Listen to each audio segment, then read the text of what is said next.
Hello guys, my name is Sandy White, aka Mama Yake Sakani, Cristiano Ronaldo Jr. from Africa, and this is my story, my style. In a world of lights and visuals, where dreams unfurl, House of Visuals presents my story, my style. In a swirl, a show that airs weekly with tales to inspire, to empower and encourage, lifting spirits high. Ooh, yeah. Ooh, yeah. My story, my style, of thinking in the frame. Ooh, with high of visuals, we light the way.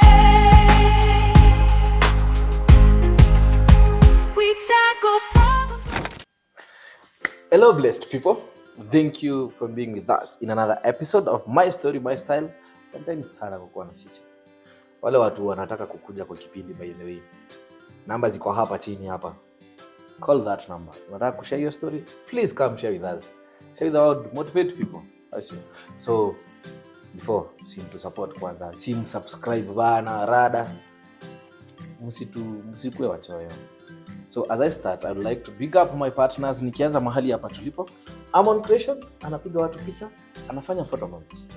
Tufike fanya kazi na yeye. And then I have my video directors, that is Siki Creations, akona studio pale town.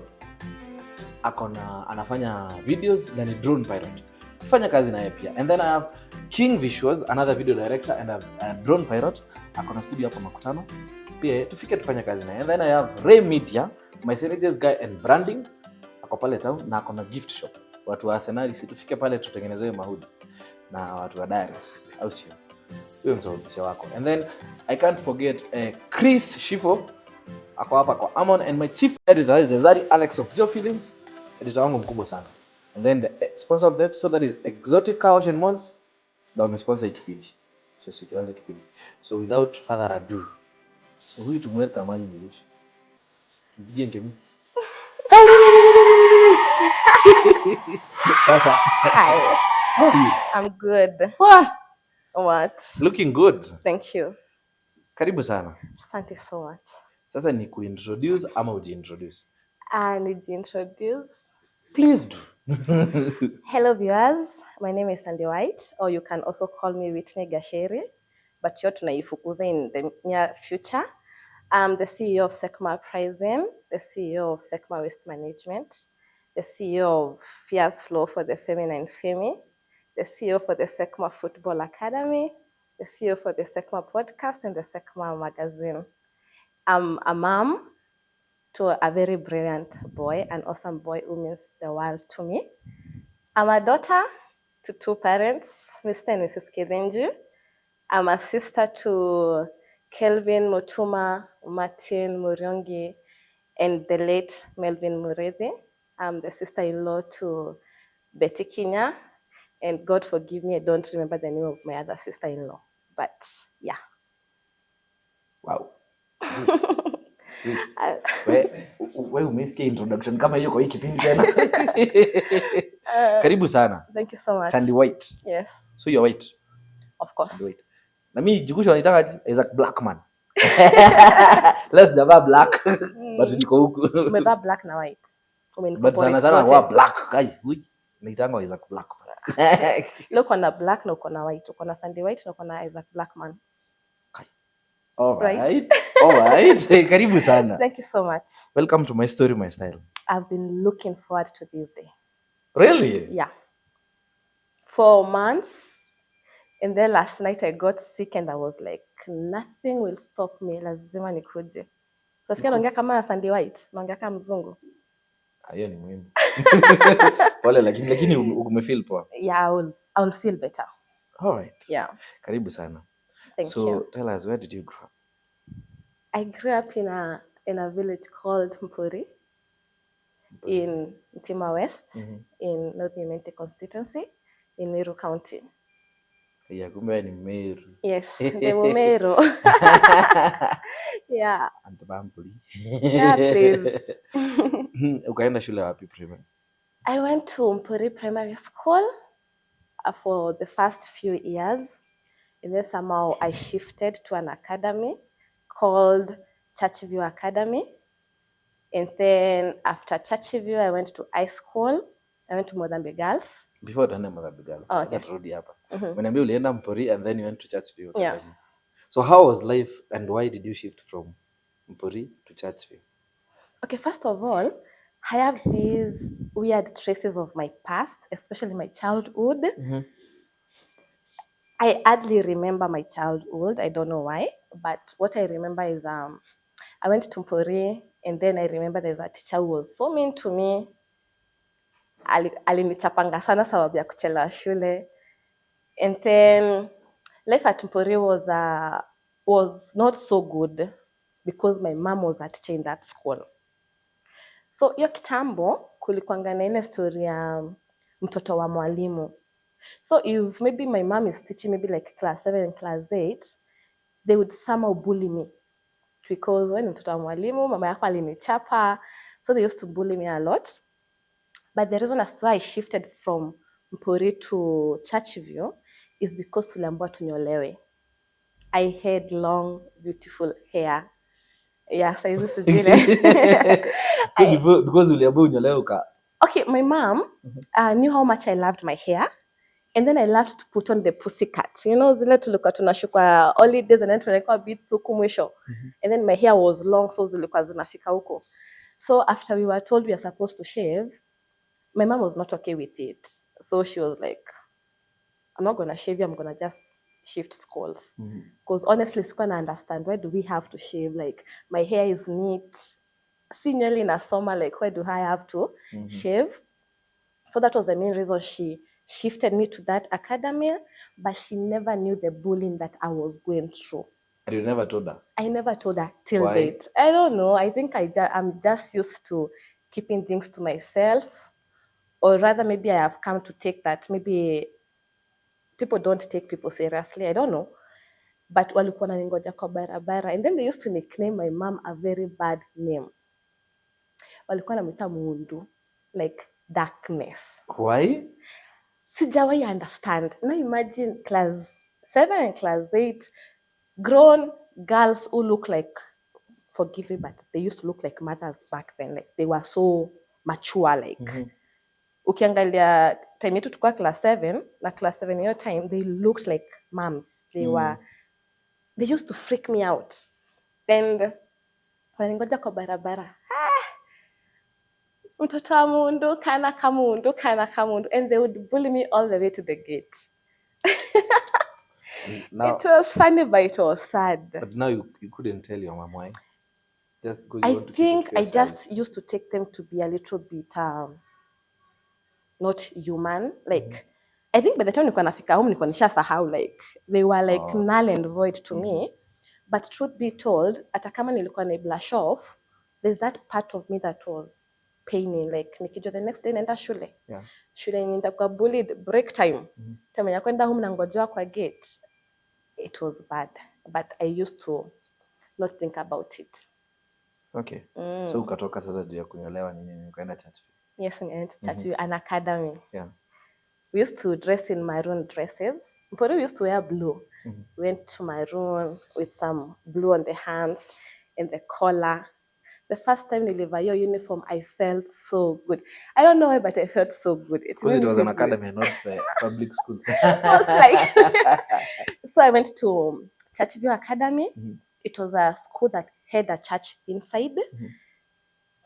And life at first wasn't so smooth when nilifika huko. I remember when I went there, they were almost doing their exams. Ulienda kwa class? Class 2. I was that tiny. The reason why I've asked you so, I also went from a public school to an academy. And then people were calling it Akanda. And then misiko ajua Kizungu mse ama Kiswahili. And then I was like crying all along. And then I was in class 1. It was a tough hard. one. I know. So how was it now shifting? I shifted when they were 1 week to doing exams. Nikafanya exams. And then now, ilikuwa inaisha. I don't know why she shifted me at that time.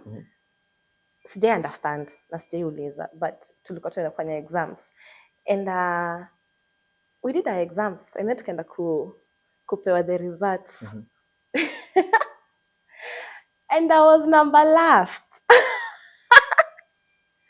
Nilisoma nilikuwa namba ya mwisho. And then what I never forget about that scenario was this guy. He was behind me, but the way he laughed at me, nikiamka hapo tulikuwa tumekaa kwa nyasi, ndio nikasimama kwa line and I'm going to stand as the last person. That boy laughed at me. And is the one who was last? No, yeye alikuwa class niko nyuma. Nilikuwa class 2, alikuwa class 1. Sa class 2 tumesoma results za exam. And by that time I was Whitney Gasheri. Whitney Gasheri number last and the boy laughed. Kwani alikuwa akujua? Nile tu, I don't know, I think it's because I was new in the school. Umekuja kila mtu amejua there is this new student, people. And then ukuja kwa number last. Are you okay? Sijai sahau the way he laughed at me. Nikajiambia sasa ikuwa number last tena. And I became number last again. And again, I became number last 3 good times. My mom was a teacher. Nikaona hii itaendelea hivi. So I really used to pursue my mom with books. Mom nionyeshe hii, mom nifunze hii. I became so dedicated to my studies to a point that now mom alikuwa anasikia namsumbua. Nikifika tu jioni hivi nikitoa uniform nikioga, mimi na vitabu kitchen. I want to be taught, I want to learn, I want to study. The next time we did the exam, nikakuwa number 17 out of 22. Yote mwenyewe ikonga 22 out of 22. I hated my report book. You are the first one from the other side. Not soothing enough. But I improved. Nikakuwa number 17. The next time nikakuwa number 17. We went to class 3, nikakuwa number 17. But I was like, what's wrong with this number 17? Mbona stoki hapa? Number 17 is a nice number. That is my birthday. No. Number 17 isn't Okay, when you put it that way, it makes sense. But I worked so hard. And then this school had this headmaster. He passed on though. Alikuwa anaitwa Mr. Kaburo. I miss him because he became my friend. And every time I had an issue, I used to go and talk to him. It was different from Puri. You know, Puri was a bit of a public school. Nile tuwe kuja shule. As you know, public schools can be at times. Nobody has the time to listen to you like on a careful note. So Mr. Kaburo was nice. He used to like talk to me, call me to his office. He made me the manager of his office. He was a headmaster. And he made me the manager at class 3. I used to receive presents as the most clean girl in my class and in the entire school. Usafi yo nayo, nilikuwa nayo. And I remember there is a time we did our exams. Sasa nimeanza kuimprove. Sasa nimefika class 4, we did our exams. Okay, back then I used to love smelling nice before I developed some sinuses and what have yous. I remember that day I went to school, having sprayed my mom's cologne. I was smelling nice. And the daughter to this headmaster was my teacher, but not like a frequent teacher, like she was a subject teacher. Yeah. Si tunafanya exams sasa, akanikaribia akasikia there is a way I'm smelling so nice. She made me take my exams in the church. Yes. She took me, locked me in the church, and made me do exams there, making me feel as if it was so wrong for me to smell nice. And I was like, Ama, she was having issues. The dad was, eyeing on this brilliant young girl. I would call myself brilliant because I wasn't a fool. Yes, hata kama nilikuwa number 22 out of 22. And she locked me in the church. I did all my exams in the church. And because I did my exams in the church, somehow God's grace and favor came upon me. Because from number 17, I became number 4. Ish.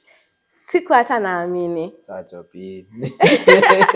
By the time tunapewa results, I was suffering from malaria. After I did my exams, time ya sikuenda shule for like 2 days. But the closing day I went to school, and then everybody was looking at me so weirdly, like, yo, what did I do? Mbona kila mtu anastare? So sijapatiwa results zangu, I know nothing. So everybody was looking at me like, how did you do it? Tukaenda, tulikuwa tunafanya closing in the church. So tukasoma number 1, number 2, number 3, and then number 4, Whitney Gasheri Kithenji. I didn't stand. And the teacher repeated my name again. I was like, in squad, I mean, like, how did I become number 4? Nimepanga number 17, like, I don't know for how many times. Nikasimama nikaenda pale mbele and people were cheering me. I felt so nice. Nikapewa gifted the most improved. Nikapewa the most clean in my class. Nikapewa the most clean in the entire school. Na nikapewa hiyo saa ya kuchunga ofisi ya the headmaster. Nilienda home na my gift. I was feeling so good. But life was not that easy in that school though. Sijai understand mbona, but I used to feel something was off. And if it wasn't for Mr. Kaburu, I don't think ningemalizia hiyo shule. In fact, he was my music teacher. There's a song he used to teach us. Sikumbuki vizuri venye ilikuwa inaenda. Ilikuwa inasema, the keeper did the shooting go, and then they cocky carried the bow. Oh, photo shoot at a ritual merry-go around them green hole. Jackie boy must have farewell very well. Ilikuwa ina flow hivyo. And kitu yenye nimesikia ni photo shoot. Well, that was a song. It was among the many songs that used to teach us that I loved. Yeah. So somehow alikufa, he passed on. May so rest in peace. I did my class 8 exam. But before the class 8 exam, mbona naruka hii story? And the way it was sad, and the way it was bad. Tumefika class 5. Tumetoka class 4 to class 5. Yeah. Almost everybody went to a boarding school. Tukabaki sijui watu sita in that class. The entire of class 5 tulikuwanga 6 of us, 3 girls, 3 boys. Hey, nani hataki kwenda boarding school? Wewe. Nataka.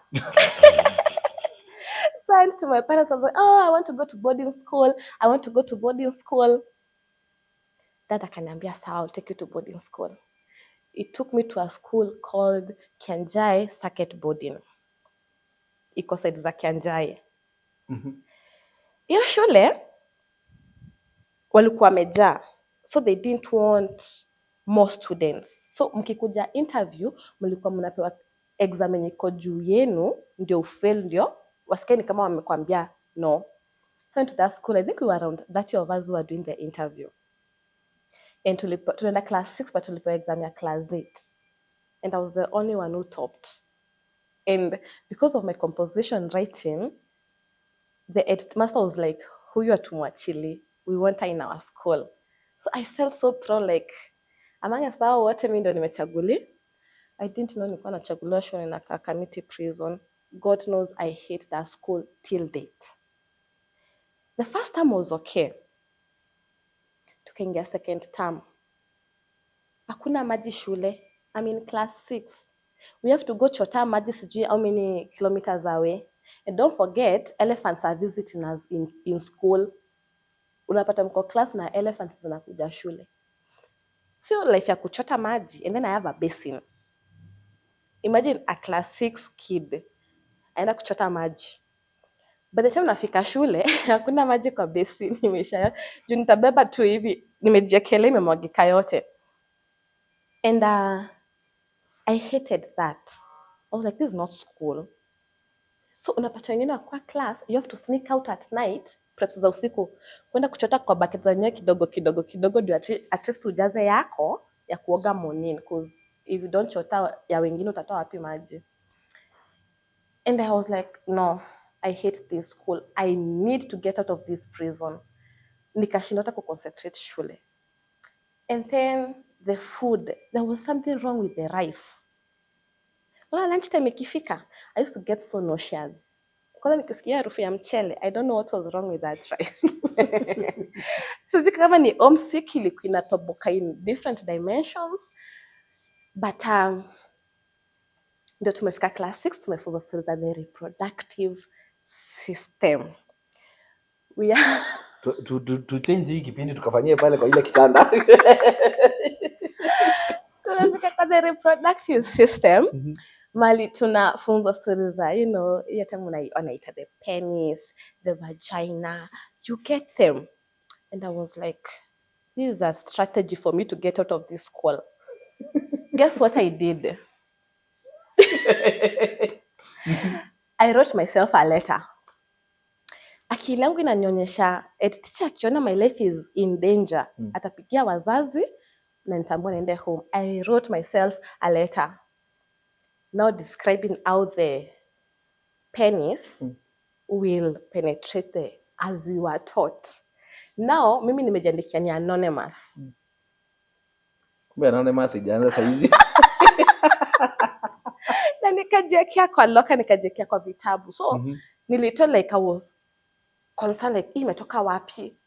Ikafikia hadi teachers sasa. And let me tell you, don't joke with teachers.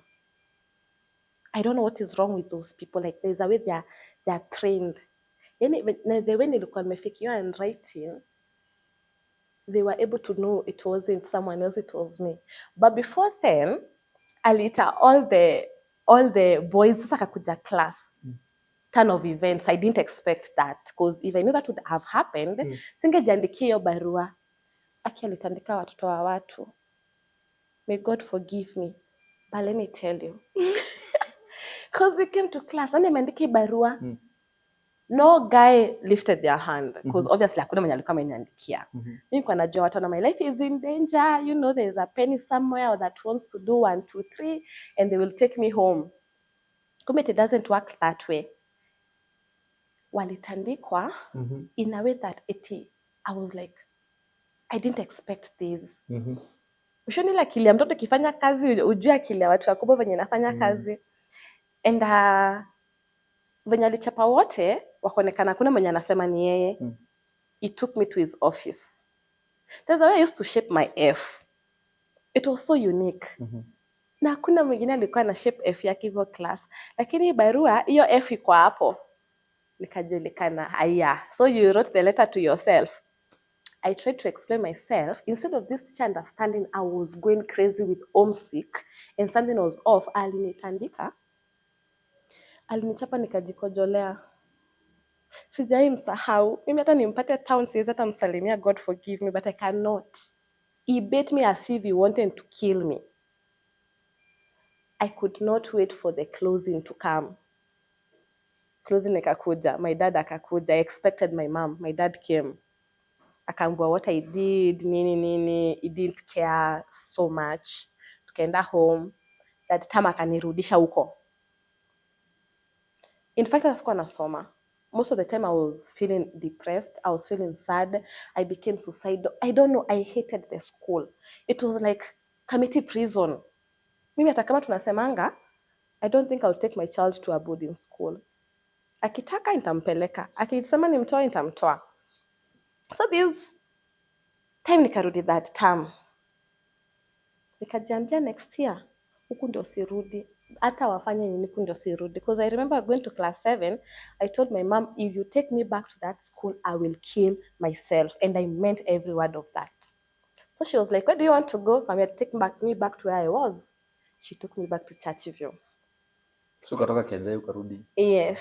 And I think what was torturing me most about being in a boarding school, I was a bedwetter. I was a bedwetter. Imagine unatoa mattress yako period ya July. Umeamkia asubuhi, you're like, what happened? Aya, I'm all wet. Ushajikojolea. Unatoa mattress nje, mko class, it's raining.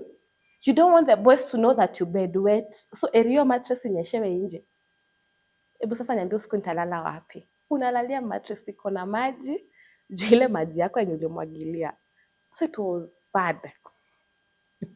I went back to Churchville Academy. And nikamaliza shule, nikafanya exam.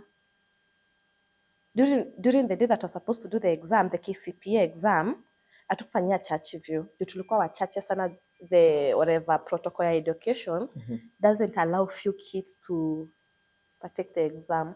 So we were taken to the public school near Muthangene Primary. So mimi hata sat yangu isomangi church view. Nilisoma Muthangene Day. Yo primary. And I remember this day when I went to do my exam, tuko na gari mbili nyumbani, and my dad didn't even have the audacity to say hata nidropiwe shule. Nilienda nikinyeshewa. Nimeshika kama vile kangu hivi, and I was all wet. And then hiyo barabara iko imewekwa tarmac. It was so muddy. Na sasa imagine grading almost like 2 kilometers. Nenda kufanya exam. Na mimi ndo nilikuwa natoka mbali. By the time nafika a market called Moroga, mimi hupenda watches. Hata yangu yenye niko nayo mwenye imekatika the other day. I love watches. Nikiangalia time inanionyesha ni 8:15. Nenda kufanya exam ya unafaa kuwa 8 shule. So niko na anxiety. I'm crying on the road. Hakuna gari hata inapanda, hata niombe lift. Hakuna bike, there is nothing. Hata hakuna watu. Mimi peke yangu na matope kwa barabara. So I got to school and I found this teacher whom I will never forget. She wasn't my teacher. Alikuwa teacher hiyo shule. Ameningoja kwa gate. And she took me. Akanipeleka kwa ofisi. Akanitoa dress. Akanifunga kikoi. Akanipea sweta yake. She went to dry my dress. And Makiu, she doesn't know me. She has never taught me. She dried my dress. She brought it to me. Saa hizo, exam imesimamishwa. Alisema, kuna mwenye atafanya hiyo exam. She dried my dress. I wore it. And one thing that she did that was so special was that she prayed for me. Before I went to class, she prayed for me. We prayed, we went to class, and then she kept on checking up on me because ukinyesha unasikanga kulala. So anakuja na niamsha nini kafanya exams nini. For those 3 days that we used to do the exams, I scored 312 beautiful marks. I'm proud of my marks. They were beautiful marks, and nikaitwa Mozambique Girls. It's in almost on your way to Chuka. Yeah. Nikaenda huko. I don't know what was wrong with me in schools. Okay, before tuende Muthangene, there is a question I ask people but sasa sioni hata nijikuuliza. Maybe which are the best moments? Sasa umetupea story yako yote. Tumuulize hapa tusimuulize. Yeah, primary. My best moments in primary. Do you think I had best moments in primary? Ndio maana nimesema sitakuuliza. I don't think Because now you've given us everything. I don't think I had any good memories. So, Mozambique. I went to Mozambique Girls. Hiyo time nilienda, it was a weird school. Tulikuwa tume-nickname University of Prostitutes. I don't know why. But that was the name, because tukitoka shule unaona everybody used to change their uniform, like they don't want to be associated with that school. Ni mwaka gani? 2010, 2009 hapo. Ndio uliingia shule? Tushajua miaka yake. So I went to that school. I had a good mother guide whom I don't remember her name, but she was a little bit very tiny. Tukakayo. Okay, the reason I said was when she was tiny, hatukuwa na uniform bado. Ni shule inafaa kutupea uniform. So if you don't have the uniform, your mother guide would give you their uniform. Mine was so tiny compared to me. Singevaa uniform yake. So nilikuwa na kanile nguo yenye nilikujanga nayo the day I reported. Mzazi mali yako anajua mtoto wangu ako na uniform. Nilikaa shule for almost 2 weeks. Nikivaa hiyo nguo nafua usiku, inakauka na the next day. I remember it was a brown skirt. Hiyo ndio nilikuwa navaa. And she was really nice. She used to come and wake me up in the morning. She would direct me what I'm supposed to do. She was good. And that school was full of, I don't know if I'm supposed to say that, but it was full of lesbians at that time. That is why it was, ndo maana umesema at first it was University of that. Unapata, there's a class, nilikuwa sasa form 1, I was in form 1 blue. Tulikuanga streams nne, from form 1 white, form 1 blue, form 1 green, and form 1 red. White ilikuanga ya machopi, blue ilikuanga ya manga, Sasa mimi nilikuwa green ilikuwa ya washamba, red ilikuwa ya wasupu. Like we used to believe red head like the most beautiful girls. And unapata these Form 4 students, they would eye. So unajua fresh people are here. They would eye on you. Yes. And this Form 4 class, kulikuwa na Form 4C. Hiyo ilikuwa ndio sasa Form 4C. Sisi tulipewa the white, blue and whatever because we were the first 4 stream in that school. Before ilikuwa 3 streams. Wange make mistake ya kwenda lab for the chemistry whatever. There's no test tube that would be left behind. Hizo sasa zilikuwa za kazi at night with the kama ni ka fresh imagine it was so serious. Ndugush, hebu angalia hiki tu. Test tube, glass. Yes. Viewer, glass. Alafu ivunjike.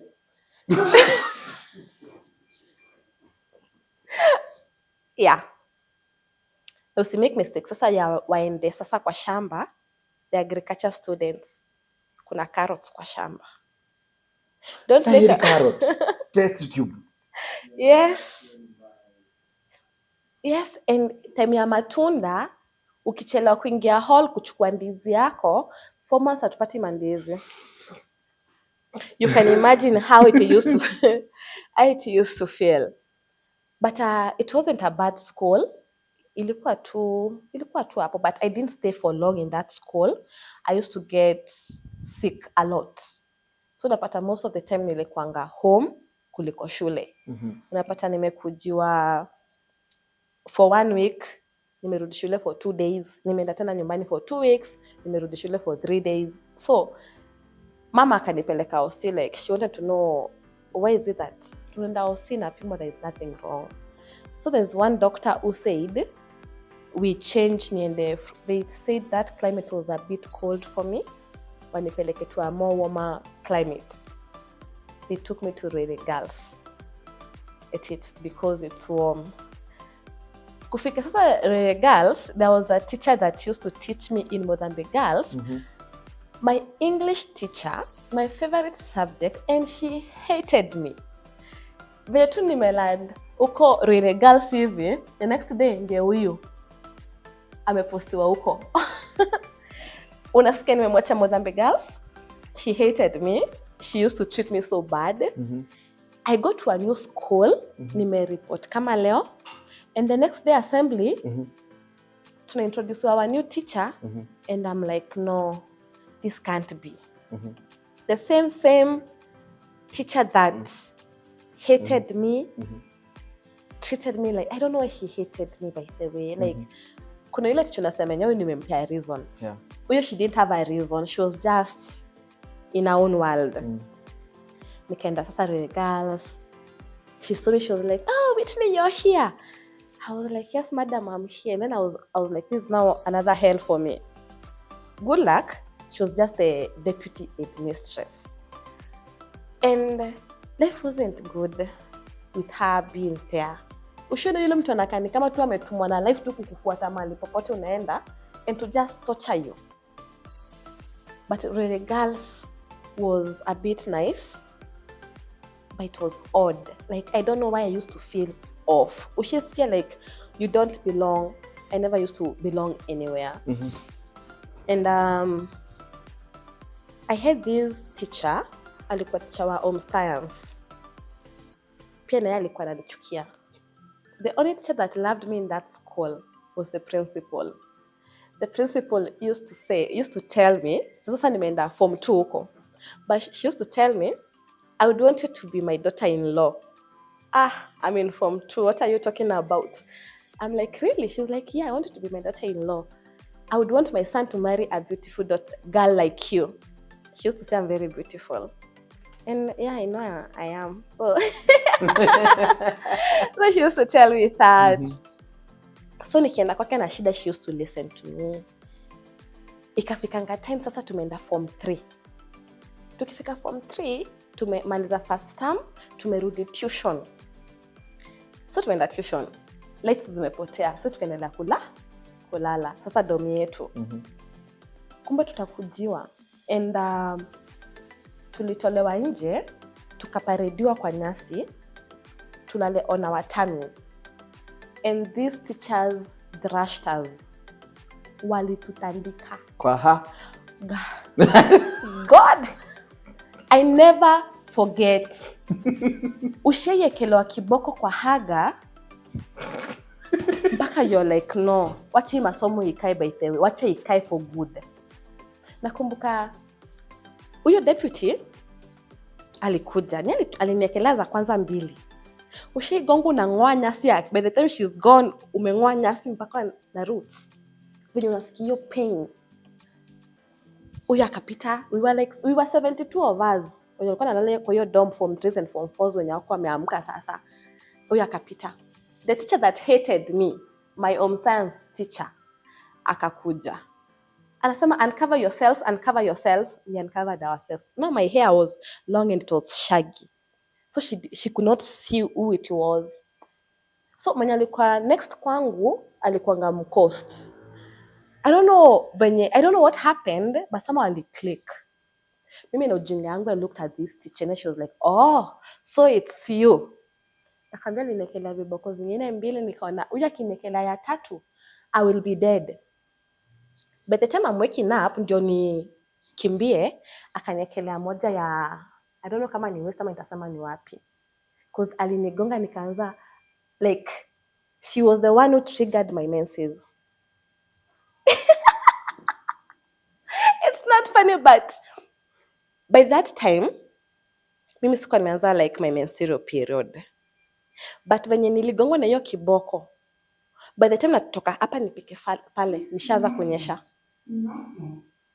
Hiyo kitu ilinishtua mpaka I was like, did this woman mess with something inside me like that sijawahi understand. Nikaambiwa niende kwa the principal's office. I went to the principal's office. I told her what had happened. The principal listened to me, but akaniambia, you have to do this teacher's punishment, else I will be forced to give you my own punishment. Nikamwambia, I prefer your own punishment. Akaniambia, I will have to suspend you. I was like, let me go for the suspension. Lakini hizi viboko zie. So she suspended me. I went home. Nikapata na my mom town. Nikamwambia, hey mom, nimefukuzwa. Mbona tena? I gave her the story. She was like, okay, let's go home. We went home. My dad came. Akauliza, mbona nimefukuzwa shule? Nikamwambia, mimi nilikata kuchapa. Like, the beating was just out of this world. But you know, sasa my dad, singing into details za kumwambia what was happening to my body, you know. Akasema ni sawa. Nikakaa home that week. And then the first week of opening second term, I went to school. So time nilikuwa nishapewa specs za macho. And the reason as to why this home science teacher hated me, she was my home science teacher and she was also my class teacher. Nimesumbuka na macho sana kutoka nikiwa class 2. Now, nilikuwa nimeadmitiwa when I was in form 2 that term because of my eyes. Nikaenda shule with a document showing like lighting and everything was affecting me, nini. But as my class teacher, she used to not want to hear that. So tulikuwa tunakaa class iko na zile bulbs refu 4 of them. So mimi nikifungua kitabu hivi, it's affecting me, macho inakuwa swollen. I would end up sleeping. So she used to love punishing me. And I remember there's a time she gave me a punishment ya kuscrub choo na steel wire. Nikamwambia, teacher, hata kwetu sijaisugua sufuria, I will not. Imagine choo, hizi za kuflash, hizi za chini, upatilishwe steel wire, you go scrub that toilet. Who does that? Nikasema, hata kama ni masomo, wacha ishia hapo. No, tumeleta na juu na yeye kwa clothesline, like, she's insulting me, ananiambia, you know, you're very mannerless. Mimi of course, I will have to give back, ananiambia, you two, if I'm mannerless, as a teacher telling me to scrub a toilet with a steel wire, hiyo ni punishment ya kutoka wapi? So the deputy came, sorted the issue with us. Now when we were in form 3, akaona nimekuja shule na specs. She was like, those are not even real specs. She's faking that she's sick. She wants to come here and yani sasa kutisha wengine niko na miwani nakaa vizuri nini nini nini. And I was like, I wish she knew. So nikasoma form 3. Before form 3 ishe, the way she used to torture me na kunionea vitu yani has make sense. My mom used to listen to me a lot. So she agreed to shift me. Niko na mashida za mwili, like I'm on and off the hospital. And then I have this teacher who is all over me. Mom asked me, are you willing to go to a day school? I was like, perfect. I was taken to a day school inaitwa Modhangene Day. Boy, she's scared jumping from from the pan to the fire. I went to this school and I was like, huku ni wapi? It was bad. I used to have this tendency of speaking English. Like, it was just like I loved English. I used to talk in English. I used to talk in literature. So when I went to this school, ndio ilikuwa inaanza. So somehow it had these, let me say, students from just around. When maybe I think they came from primary to just this school. They haven't been exposed to a boarding school. So they had this weird mentality. Like, if you're using English, unajifanya, a lot of things that didn't add up. And then I met these female teachers who hated me. And I'm like, yo, I just arrived. Hii hate imetoka wapi? Wewe umeitiwa ya kutosha. Man! Now, niliendea shule ikiwa form 3, wakaenda that term, and then they were hosting the talent thing. So the entire streams walikuanga na someone to represent them for the miss of the school ama mister of the school. I was in, sasa niliendea shule nilikuwa nafaa kwenda form 3. Wakasema imejaa unless nirudie. So for me, the way my health was so bad and the way these boarding schools was, I could not make it in boarding school with my health. Feeling cold. My nails would turn color to purple. Nasikia baridi na tetemeka. And then I never used to eat food. Sikuwa nazana na food. No, tukafanya that miss whatever. The girls came and approached me. They were like, oh, sijui Whitney, so to represent, nini. They used to call me Sandra your time because my name was Sandra Whitney Gasheri. Mhm. And I was like, I don't have anything to wear. Maybe stay catwalk. Like, I used to think catwalking is just for the petite ladies. Maybe my entire life I've just been hippie. And I contested. Nikafunga lesson, nilifungia hapa in a way that it could show my thigh. And then nikavaa tu katop kadogo. And then my hair was gorgeous. Nikaiachilia. I remember nilikatwalk to this Jordan Sparks song, One Step at a Time. Venye tu nilitokelezea tu hivyo. The boys in form 3 and form 4. See, this is a new chick in school. She's beautiful and everything. They cheered me. Sasa imagine mwenye ako na girlfriend aone eti my boyfriend is cheering you, tutakuonyesha. And somehow I won. I became the miss of the school. The mister was from form 4. Tukapewa a chance to dance. Mi napenda kudance. Kazi ikikuja kwa stories za kiuno yangu mimi I will dance. I love dancing. Now, nikaanza kuchukiwa na these ladies. They would form stories, wanapelekea teacher. Mimi nikienda sina witness, wao wako na hadi ma witness. Mimi nikisikiza hii story I'm like, hii story imetoka wapi? And life in that school was bad. I never used to go for lunch because I don't want to interact with my haters. I would rather remain in class.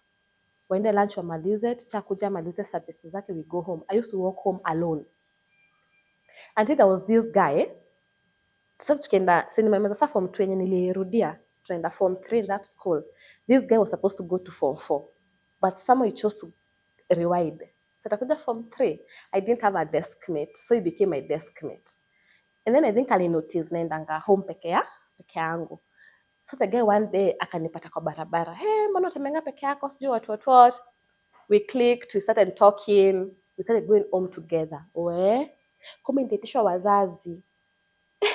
You're coupling. You came here to get married. And nikaambiwa sijui nashikangwa mkono kwa barabara. I'm like, nani? Unasikia ticha anaongea story yenye ni kama ako sure what she's saying. And I'm like, ushikuwa confused. Like kuko na hadi ma witnesses wenye unashikangwa mkono, eti venye huyu jamaa alichange route. Okay, this guy for real changed the route. Angepitia market nilikwambia inaitwa Moroga, ama tungeshuka na yeye anapita na barabara ya kwetu. Whichever way it was okay for him. But now everybody's wondering, mbona huyo kijana akachange route ya kwenda home because of this girl who just came to this school. Nikaitishwa my mom the first time. The good thing about me and my mom, I'm so open with my mom. So I used to tell her what I was going through. And there's a day I went home crying and she told me, let me give you a life advice. There is no time you will ever be given a platform to tell people that, hey, whatever you're thinking is not true. So just live your life. Nikasikia ni mamangu ameniambia niishi maisha yangu. Taonyesha. Mtanipea shit. I became so kichwa ngumu to a point that hata tichange niambia kitu by the way. Because I'm like, me becoming a good student, mnanikanyaga hapa. For things that I haven't even done. So nilifikiria point yenye, hata ningepatiwa punishment, wallahi singeifanya, nifukuze, siifanyi. Because there was that anger inside me. And then I felt rejected by everyone. That guy was the only friend that I had in that school. The principal, I was the journalism chairperson. I was the badminton captain. I was the librarian in that school, and I was the miss. So, of course, you know, my haters used to feel so bad. And ilifika point mamangu akaitwa shule mara sijui kama 3-4. To a point she came and told the principal, please don't call me to your school anymore for this type of rubbish. Because if you didn't want a girl talking to a boy, why did you have to make the school a mixed school in the first place? If I work with a guy at home, na bwana kana yeye, gosh, I'm in high school. So life went on, tukafanya our exams. I scored a clean plain C, which felt like a clean A to me because nikimagine the times that I was absent in school and I scored a C, kwangu ilikuwa A. Because nikihesabu mara zenye nilikuwanga home, ndizo mingi kuliko zenye nishaenda shule. So that period came to an end. Nikamaliza high school. I used to love playing badminton. I used to read the news for the school. And yeah, I think that's pretty much about my high school as far as I can remember. So that is why sasa nataka kurudisha pale nyuma before tuende break kidogo. Pale ulisema you are CEO sijui. Hebu zirudie. CEO Sekma Uprising. CEO Fierce Flow, it's a dance. CEO Sekma Football Academy. CEO the podcast and the magazine. Podcast. Yeah, kuna podcast na kuna magazine. And then the CEO Sekma Waste Management. So sasa hapo ndo hizo nini zilikuwa zinakujia hizo zote.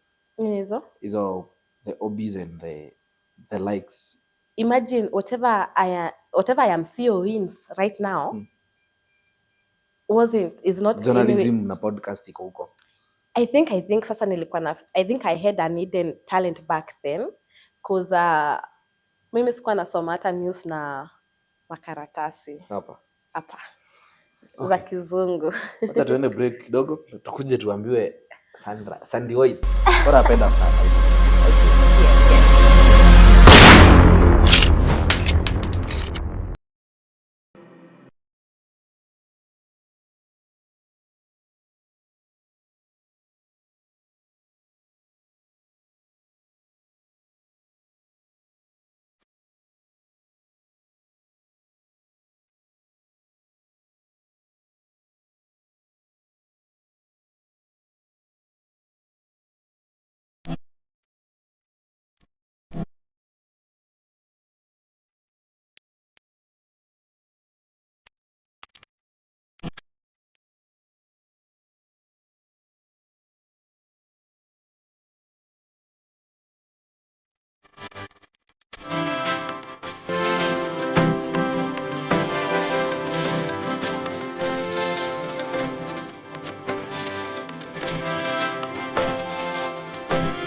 Welcome back, guys. This is my story, my style. Unaona aje udi yangu? Tuuzi hizi udi. Haya, simpige purchase basi. Tulete udi. Yes. Karibu, welcome back. Thank you, thank you. Jiwishi nimeketi na mtu wa Manchester hapa. Na mimi ni wa Arsenal. Kale ka team. Kagani akama yako. Aka team Kenya kanachapwa hapa. Kama Really? Kama ukiona watu wanaingililia mtu ama team, there is value in that person ama that team. Acha nikwambie kwa hii group. Mtu wa Man U ni wewe saizi. Na King. Mtu wa Man U. And we are proud. Wapi? We are proud, so proud. Timu ya Man U hapa. Karibu, welcome back. Thank you so much. Naona umevalia red. Yes. Okay. Yeah. So sasa tumeingia, sasa umemaliza primary, umemaliza secondary. Now what happened after that? Ulimaliza secondary 2009, 2010, 2011, 2012, 2013. It was 2012 actually, kumaanisha form 1 ilienda 2008 to 2009. So ulimaliza 2012. Yes. After hiyo kurudia nilimaliza 2012. So 2012. Hiyo ilikuwa 19 years. No. Kwa 19. 18. 18, 2012, hizi tuko 2020. Oh, stop doing the calculations. So after high school, what happened? Life slapped me, punched me, kicked me, did all sorts of crazy, nasty things on me. Punch, kick, slapped. Yes. Hii ilifanya nini? Mambo zenye nilikuja kupitia sasa after that. Now, there was a story that nilikuanga nishaiweka kwa archives, like niliweka kwa archives zile tunasemanga ni kaburi la sahau. You know, Swahili is the subject that I failed terribly in. You know, imagine I passed, I think, in more than Kiswahili. Yeah. So kuna story nilikuwa, I chose to put it in the kaburi la sahau. But I think when you choose to talk, when you choose to be inspirational, and let me tell you, the fact that nimekuanga na hii burden ya like I really wanted to share my story with the world. Hakuna mtu ana story yake. Sure. But most people want to appear as if they are perfect in everything. But truth be told, 99.9% of whatever happens in your life, you have no control over. Ukweli? So I think there's a reason as why I went through what I went through. So after form 4, nilikuwa form 2 when I was admitted. There was a guy I met. Nilikuwa form 2. Yeah. Nakumbuka alinionea kwa kioo ya ward ya hospitali because I got admitted first at Ameru General. I was being treated by Dr. Mingaine. He's an ophthalmologist for my eye issue. And bado niko hiyo form 2 bado, I forgot to say, that's when I met Dr. Ndege, who diagnosed me with hypothyroidism. So nilikuwa class 2. What? Hypothyroidism. Nini? It's a condition whereby your thyroid gland produces lesser hormone. Hizo ni nini? Zigushi, unajua hizo ni nini? Okay. Look at my neck. What do you see about my neck? Nakaa vizuri. Touch it. Touch No. my neck. No, touch it. Touch it like this. I want you to understand. Good, huh? Do you feel? Umefura? Yes. Sira yangu imefura. No, really. Na kama yako kuna imefura. tonsillitis. Na kama okay, kuna tonsillitis, kuna voice box, na kuna hypothyroidism stroke. Hyperthyroidism. You look perfectly okay. Si hata unakaa vizuri? No, kwanza like when I wear something that is there are times my neck can really swell. Kwanza nikisikia baridi ama niko anxious. There are those seasons. So my eye problem, my allergies, because nilianzia na allergies, zilianzia when I was in class 2, and that is the same time my neck got swollen. nikashingi kutritiwa typhoid, malaria. You know, back then malaria ingekosekana kwa blood. So I remember when I was in Form 2, that's when I went to meet Dr. Ndege. He's a physician. And he was the first doctor to actually understand what was going on with me. Like, my hormonal levels were low. So I would feel cold. Nikikasirika niko uko. I'll get constipated. I will feel a lot of pain. Mimi mkianza vita sahi, I will just walk out. Like, mimi hata ukini grab, I will feel pain. My skin at times feeling as if it's burning. Yana skin kama nachomeka. And then there's a time my skin was so dry to a point kama nimevaa tight kama hii, nikitoa nguo na mwaga unga. Before I dress up, nimepaka mafuta, nimepaka lotion, na mix lotion na Aremis. You know tamiango Aremis is the best type of oil. That was for applying the body. So nilikuwa inamaanisha nini? Your look was somewhere else. Where? I don't know. Mimi nilikuwa hapo kwa unga, unamwaga unga ya kupika ugali ama? Sasa unajua nimeona kuna unga inaitwa nkadha na ingine. Sijui tungeita hiyo yangu gasheri ama tungeita. But let me tell you. Tungeita white. White. By the junior white. I used to feel ni kama nakuliwa. Ushisikia you feel like you just want to scratch yourself. And by the end of the day nikitoa nguo ilikuwa inamwaga unga, like my skin is so dry. Kwanza ukiniangalia huku like nakani kama niko na minyoo nini. It was bad. Now imagine that condition, and I was in school when I used to get hated by those teachers, like awanielewi, like niko na situation yenye mimi mwenyewe sijielewi, like mood swings ziko. You might find I might get mad, like for no apparent reason. And when I get mad, please don't come in my way. Let me be mad. Your season niishe. So Dr. Ndege was the one who diagnosed me with hypothyroidism. And then Dr. Mengaine is the one who treated my eyes, but he didn't actually know what was wrong until sasa after shule, which I will tell you sasa iko hapo mbele, ndio tulikuja kujua shida ya macho ni nini. But I had this thyroid issue, hypothyroidism. My thyroid was producing almost on a lower level. So my metabolism iko low. So my body doesn't function like a normal human being body. Kama ni uchungu, yangu ni the extreme. Kama niko happy, yangu ni extreme. If I am mad, yangu ni like everything is on the extreme end.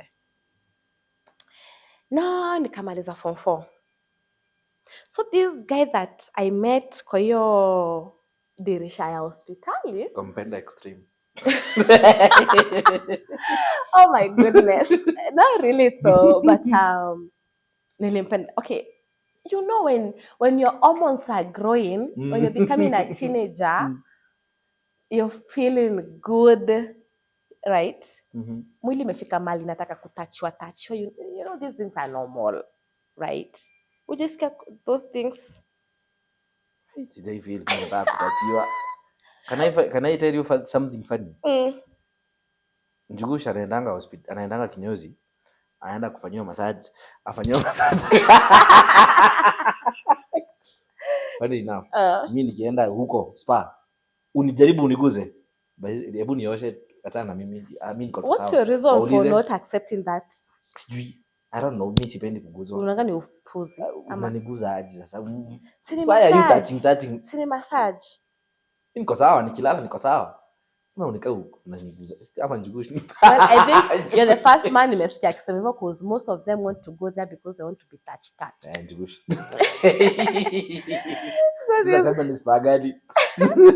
So this guy nikaanza sasa like tukaanza sasa kujuana. You know, when you form 2, I think he gave me that respect, like this still a baby or something.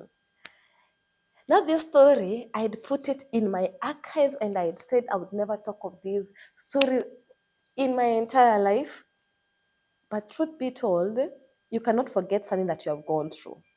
You might lie to the world or whatever, but truth be told, kuna vitu wezi epuka. Now I don't know how to put this story, but I remember this guy was a cop our prison. So time tukijuana na yeye alikuwa amepeleka mfungwa wapi? Hospitali Meru General. So no, they tag along. And sasa nimefikisha 18 years I went to visit him. And I don't know what happened. Unampenda extreme. Si alisema anapenda extreme. Please. So, I don't know what happened. I can't actually tell you like the basics of that scenario. But I remember there is a time I was like passed out. Like I don't know. I remember they used to stay somewhere. Unaona opposite Sayen. Mali Watu kuna wanakaa hapo. enda huko. Unaona hapo Union Square there's a road that is somewhere around hapo. Kuna mahomes ziko mahali huko. So I went, I visited this guy, and we started to know each other, but I don't know what happened. Because I remember ushayamka, like umeamka, but you don't know what happened, but you can feel something is off. And I remember niendanga home kitu 6:30. Acha nikuulize. Kwani katiba ilisoma? Now, hold up. I went home feeling weird. And I got sick for like almost 3 days. Like nasikia there is something wrong, but I can't actually tell what was wrong. Mwili yote etio. Like the entire body, I was feeling something is off. And days passed, weeks passed, and I started vomiting. Nakumbuka the first vomit that I had, tulikuwa tumepika ugali na skuma. My mom was in the living room with my dad. Like I would never go to the living room if my dad was there. Like me and my dad, tumekuwa na that gap. I don't know why. So I would rather stay in the kitchen. So nakumbuka nilisikia tu feelings, you understand. My body was so hot, my mind and I was vomiting kwa sink ya kitchen. The first thing I thought was like, niko na malaria. You know I'm sick cause mimi kivyangu najua I haven't done anything. And the next day I'm vomiting. Mpaka mamangu akaniuliza, mbona atapika ovyo ovyo? You know, I didn't know, like, there are some things that you cannot even think about. And actually, I don't know what happened, but I went, niliomba a friend of mine pesa. Nikaenda tao kwa Dr. Mathenge. You know Mathenge? No, I don't know. How don't you know Mathenge like he has been there for years? You know why? Mi ushukuru Mungu mi mambo Ujekuwa mgonjwa. Mi naweza kuandikia malisti ya madaktari kaa wote. So I went to see Mathenge. I told him what I was feeling. And I was feeling so weak. Akaniambia tufanye test ya pregnancy. Nikamwangalia zile za doc. Are you okay in the head? Like what is wrong with you? And I was like, okay. Akaniambia let's just do it. Nikamwambia no, I'm a virgin. Why are we doing that? Akaniambia let's just do it. You're vomiting, you're not eating, you need tufanye hiyo, tufanye ya malaria, hizo zingine zitafuate. And my results came out. And I was fucking freaking pregnant. Just immediately, if I see your dental coming out, I'll punch you. Just immediately after Form 4. Punch me.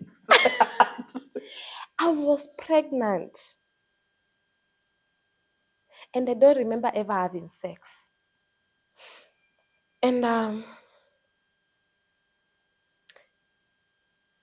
ushisikia ni kama una spin. Like my mind was spinning like non-stop. I could not stop spinning. Like all I was thinking was like, God, just kill me today. I just want to die. I can't take this anymore. Like, what are you saying, that I'm pregnant? Yeah, you're pregnant. Can you tell how long I have been pregnant? When did you have sex? I didn't have sex. So I think the way that things happened, because when I woke up is when I felt weird. But sijaijua like something happened. Like hata singefikiria kitu kama hiyo. And I told the guy, nikampigia nikamuuliza, yo, where is it that naambiwa niko 1, 2, 3?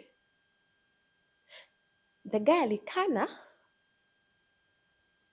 ile like hata yeye anajifanya pia anashanga, what are you saying? Who did you have sex with? Sijui nini. Ushiza mtu anakurushia sasa story. Sasa wewe ndio ujuli lala na nani, and I'm like, I didn't have anyone, and the last man I know that I've ever even been in close doors with was you. Jamaa akakanio story. Aki I swear niko nasikia tu mimi nataka nikufe, like I don't want this fucking life. Kwanza nikiimagine eti mama yangu niambia mama yangu eti I am pregnant. I was like, death find me before I even think of doing that. So I kept it, nikanyamaza. Mom used to send me kuendea maziwa. Nakwambia kwa hiyo barabara ungepatana na mimi. Everywhere. I was vomiting all over. I vomited to a way that my eyes became sunken. Ukisikia macho umekuwa sunken, like you can't even see, like unakaa kama ka skeleton kimpango. You're vomiting, you're not even eating. Anything that I take inatoka. So I remember I called a friend of my brother's, who was like a mutual friend. That was the only person I thought of calling. Mm-hmm. I told him what I was going through. Akaanza kwa happy kwa America home. He came over. He met me. Nikampea story, nikamwambia, "Mimi hata si understand, like I'm just pregnant and I don't even remember ever doing shit." And akaniuliza, "What do you plan to do with it?" Ukifikiria, what do you think I was planning to do with it? Cook with it. This guy, me nikamwambia, I can't keep it. I swear I could not keep it. I would rather die. I don't know why, but if I would imagine my mom, nikimagine what we have gone through with my mom, with my health, kutoka nikuwa mtoto mdogo, because like my mom says, ever since she conceived me, hajaijua peace. Pregnancy period was terrible. She gave birth to me. My entire life as a child, mamangu, my mom has never found joy in having me as a child, and I'm the only daughter. So mimi thinking going kumwambia ati mama I'm pregnant didn't make sense. Like, I don't know if you understand. Like, I think I don't know. Now we agreed with this guy, he's gonna take me to my rest stops. And I was like, sawa. He took me to my rest stops and we had to terminate that pregnancy. Let me tell you, I had not known pain before until that day.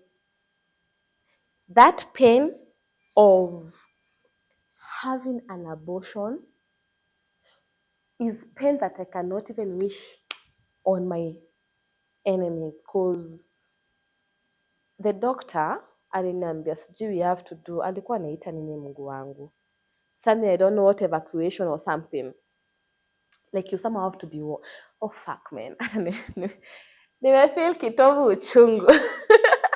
But that process, nobody ever wants to talk about it, because people think like, oh, if people know that you have ever had an abortion, you know you belong to the devil's category and shit.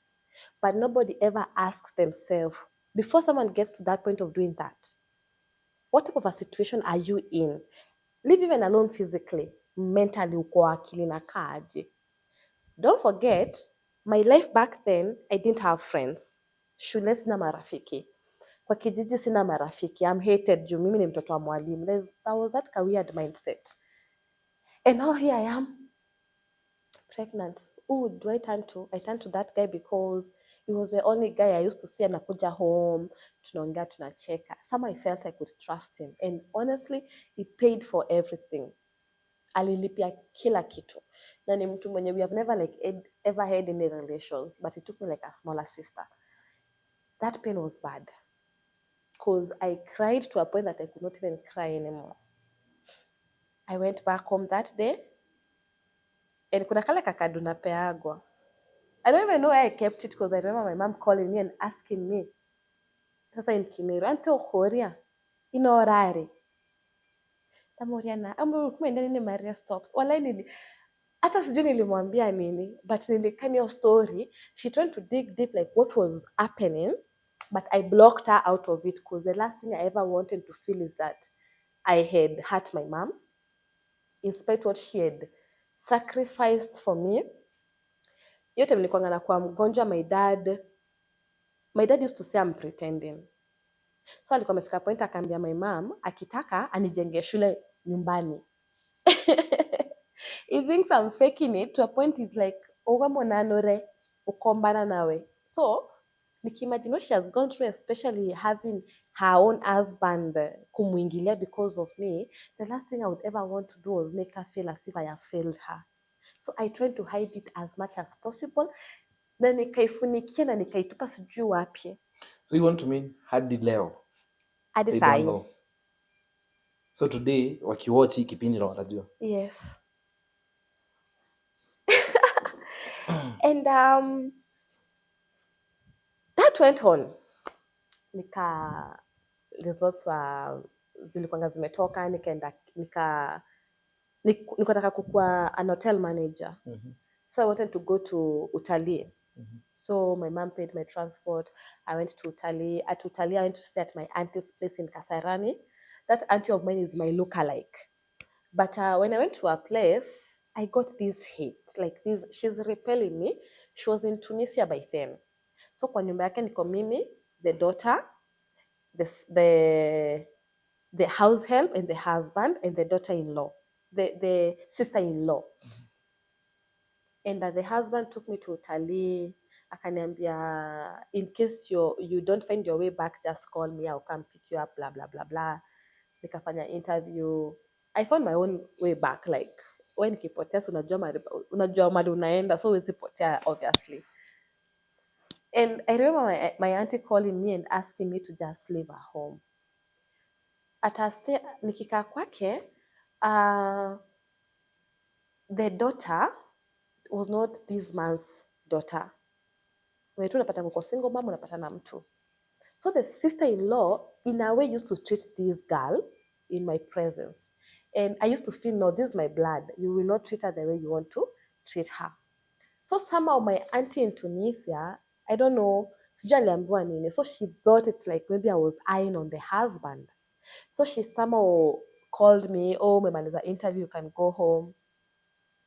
I didn't tell her what the daughter was going through. I was like, if you feel I should go home, let me just go home. Nikafanya interview, nikaenda home. Utalii didn't go through. So my dad wanted me to stay at home. Me, I didn't want to stay at home. I wanted to go to school. So I was like, yeah, I'll do procurement. So nikamwenda after shule. Nikatafuta Kemu. I went to Kemu.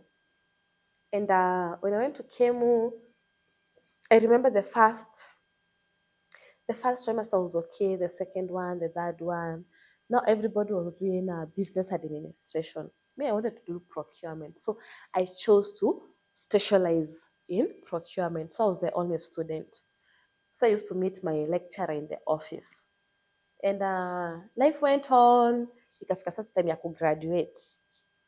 Yes. Why are you looking at me like that now? You used to meet your lecturer at the office? Yes. Kufanya? She directed studies. I'm just one. So I can't go to the... My goodness. Are you thinking what I'm thinking? I know what you're thinking.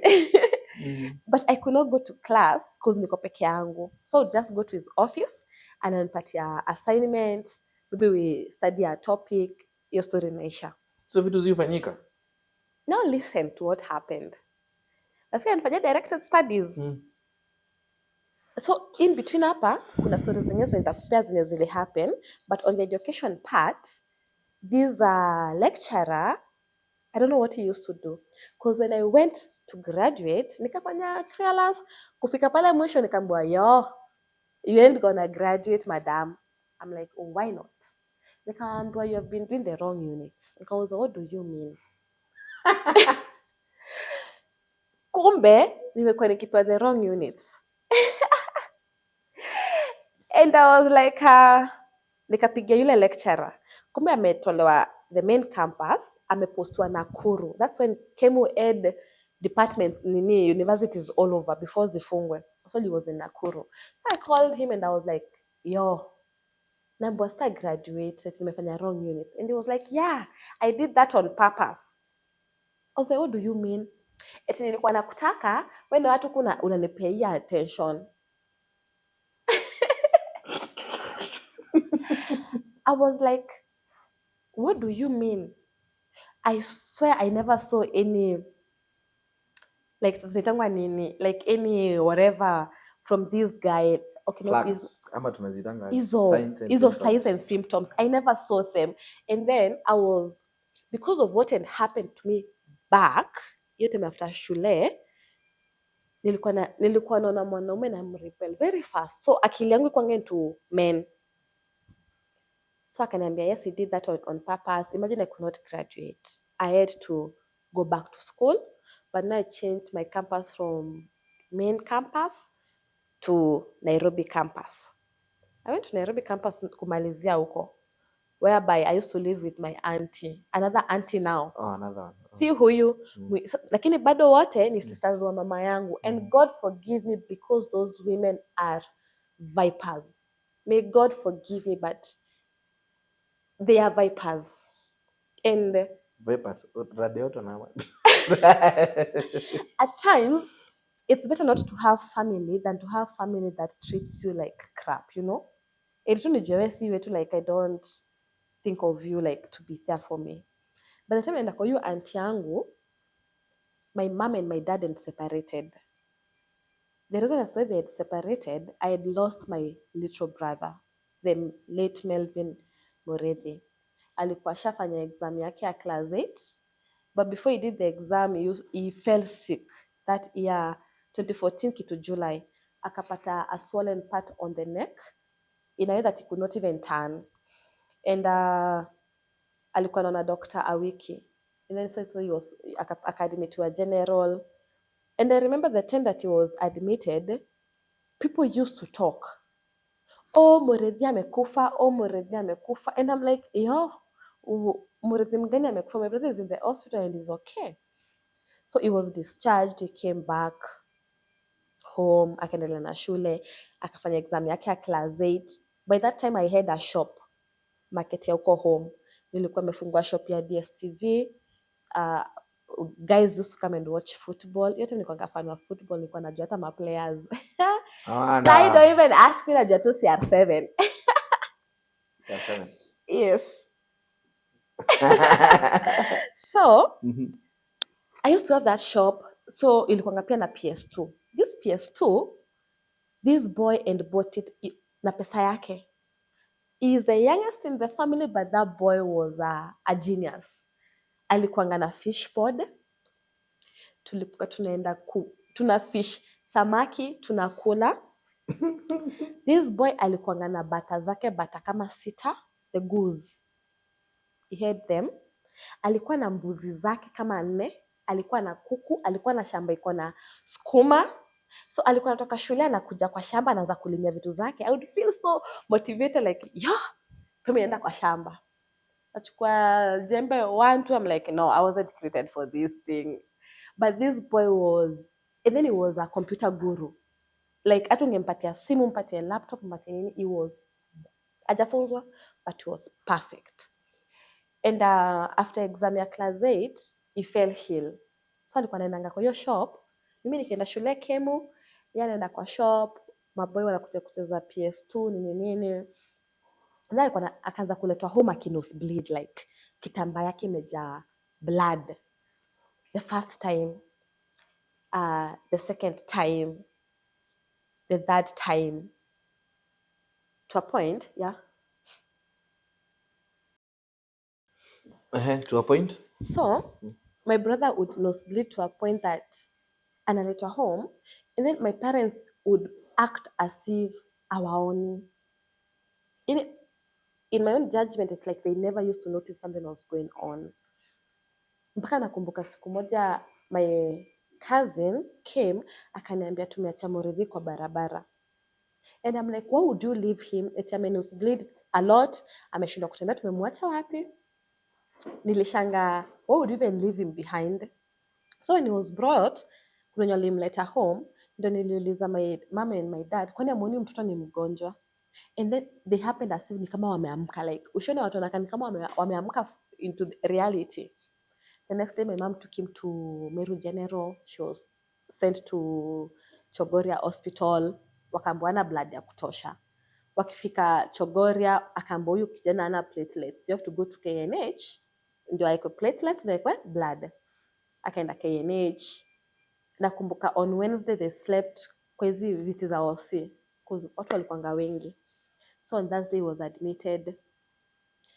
I remember we used to talk to him and he used to tell me, sis ambia mama nitoe huku, kuna vitu naona huku na hata sielewi.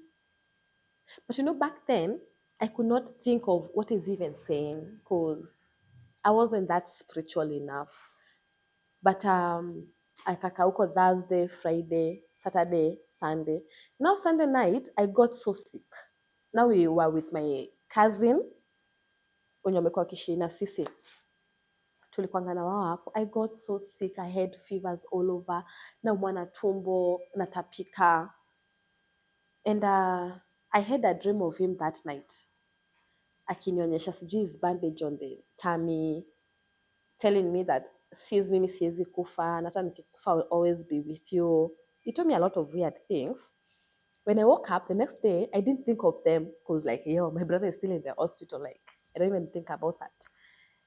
Nakumbuka Monday niliamkia kuosha bedroom yake. So the previous night, I had my cousin sleep over in his room. So I felt the need to clean his room. Like nikamwambia, hey, Muredhi anakuja, so I have to clean his room. So juu nafanya hii cleaning, kuzangu ako hapo na najua story ya bro yangu is normal. Na hakuna mwenye ananiambia, mimi tu nafanya cleaning zangu. Now sana maliza clean ya how do I prepare, go to the market where I had the shop. Mimi naona watu wanakuja home. And I love being so sarcastic and funny. Sasa hawa wanaenda wapi? Like, why are people coming to this homestead? Naona mama yuko. My mom by then alikuwa ameenda KNH. Mhm. And then before hiyo siku yenye watu walifika, on Sunday during the day, my brother alikuwa amegiftiwa paka ya brown. I don't know if that was coincidental. I can't tell. But alikuwa amegiftiwa paka by someone around the village. And na mimi on the other side nilikuwa nimetoka na kapaka kangu Kemu, kuna kapaka kalikuwa kanakuja kwa dirisha, so I took it, nikakuwa nikipia maziwa. I took it home. But do you see Sunday night, this cat was actually grasping for hair. Okay. Hiyo paka yake yenye alipewa inatafuta hair, like unaona hii paka nikaa imenyongwa, and it died. It died Sunday night and my brother passed on Sunday night. Jumanne ndio tulikuwa tunaambiwa your brother alipatwa na cardiac arrest. Hiyo kitu je nimekia sense. Like you are gifted something and it passes on the night that you pass on. Like kwani were you connected with this cat? Sijai understand, and I never like digging deeper into it because if I dig deeper into it, people will start calling me a psycho. So I just don't dig into that. Niko na watu wanakuja home. But before my bro passed on, nakumbuka mama akinipigia akaniambia ameambiwa KNH they used to wanamweka blood inatoka yote, inatoka na yenye alikuwa hata nayo. Mama anawaambia barua inasema huyu mtoto aekwe platelets alafu aekwe blood. Why are you just giving him blood? All my uncles in Nairobi went to donate blood. Ndio waseme hawana blood kwa bank. They all donated. But wanamweka tu blood ina platelets. Ikiekwa inatoka. Ikiekwa inatoka. Because eventually they say that they suspected the boy had leukemia, of which sisi as a family tulikata story za postmortem. Inatusaidia na nini ashakufa tukijua tunapeleka wapi. So I remember when mom told me that story of how wana behave, I made calls all over to a point that nilifika point ya kupigia mkubwa wa Aga Khan Hospital. I don't remember, someone from Kemu gave me that number. And I called this, I was crying. Hata sijui hata nilikuwa namwambia nini, but I remember I was talking about my brother. Akaniambia, you guys do this, transport the child to Aga Khan. we will treat the child, and the child can stay in the hospital as you look for money. Sasa kubebwa na ambulance from one hospital to the other, unafaa kuwekelea 100,000 cash. Kwa hiyo tuko nazo. My mother's sisters and their family, they are well off, but I don't know, hata kama watu wanasemaga si lazima mtu come through, nobody ever came through for my mom at that time. She literally watched as a child die because she lacked the finances. And on Sunday ndio aliendanga kwa huyo sister yake, huyo firstborn mwenye nilikuwa nakaa kwake before I did my final exam. And the next day when she was going out, Monday akienda shule, now this is what she tells me, she got lost. Mamangu amegrow ya like amegrow. By the Justin Muturi, the former Solicitor General, is the cousin. Their mom and my grandmama's sisters. So mama akigrow aligrow ya kwa hiyo familia huko Mamba Village. So she was conversant with Nairobi. Yeye mwenyewe ananiambianga alijaribu kufikiria alipoteza barabara. She got lost. To a point she went to ask a soldier ampeleke Kencom. Aliweza kuchukua gari za KNH. Ajua hata ako wapi. Akaenda akafika. Huyo jamaa, imagine that guy took her to the stage. Akapanda gari. Before venye gari zinaingia pale KNH ndio zitoke, akashuka. She was just wailing. Alishuka tu akaanza kulia. Like I think she felt something was off. By the time she got to the hospital, my brother was gone. Hata alikuwa shatala kwa kitanda. So mimi niko na watu wanakuja home na shanga. Hawa wanaenda wapi? Like, why are people coming to our homestead? The last thing I ever thought of was that my brother could actually be dead. So there's a woman who came, akaniambia, Gasheri, kuna kitu nataka kukuomba. Nikamwambia mama hayuko, nasipeanagi vitu za mama. Kama hayuko. She was like, no, let's just go to the house. I tell you what I want. Me, I was making jokes with my cousin, like, sasa nini hizo siku hizi zinaombewa hadi kwa nyumba. Like, I didn't think of that story. Tukaenda, nikawafungulia mlango ya living room, wakaingia, wakakaa chini. And she was like, can we pray? I was like, sure. Mimi nakumbuka nilikuwa na kikombe ya chai. I love tea. Nikamwambia lakini chai imeisha, niko na kikombe peke yake, don't think na wanyima chai. Akamwambia ina shida. And she was like, akaanza kuomba in Kimeru. God, thank you for the day, blah, blah, blah, blah. We know you are the one who gives and we know you are the one who takes. At the back of my mind, I was like, huyu alikuja kuomba kitu, mbona maombi yake inakaa weird hivi? As she was praying, I started shaking. Unajua bado sijaanza kufikiria stories za bro yangu, nikaanza tu kutetemeka out of the blue. Hadi chai inanimwagikia nikaiweka chini. Nikakatiza hiyo maombi. Nikamwambia hii maombi yako sasa, why are you praying like that? Akaniuliza, Gasheri, we know you're not a child. What are you thinking of? Nikamwambia, I'm thinking a lot about a lot of things, but just tell me that my brother is okay. Hizo vitu zingine zenye unaweza niambia after that I don't care, but just tell me that my brother is okay. Akanyamaza. Akiwale nisikia ni kama nimewekwa beans kwa akili. Nikamwambia, More yuko ama hayuko? I remember alishake kichwa hivyo. The way I felt, you know, that bro of mine was my best friend. He was the one that would do sneaky things in the family. Na kuna mwenye atauza mwingine. Like, we were just that close. And me thinking that he just, when he was going to the hospital, alikuja akaniambia, he sees him, and I was thinking, bro, enda poa, you'll feel better, blah, blah, blah, blah. So that meant I wasn't going to see him again. Nililia. I walked out of that house because I wanted to go to KNH to confirm myself. Nikitoka nje napata kuko na wajamaa kama 5 wameparidiwa hapo nje. Wameningoja. And I don't know, I think adrenaline works crazy cause there were 5 guys lakini walikuwa wananishi. Mimi mwenyewe I could like push them away. And there are 5 men.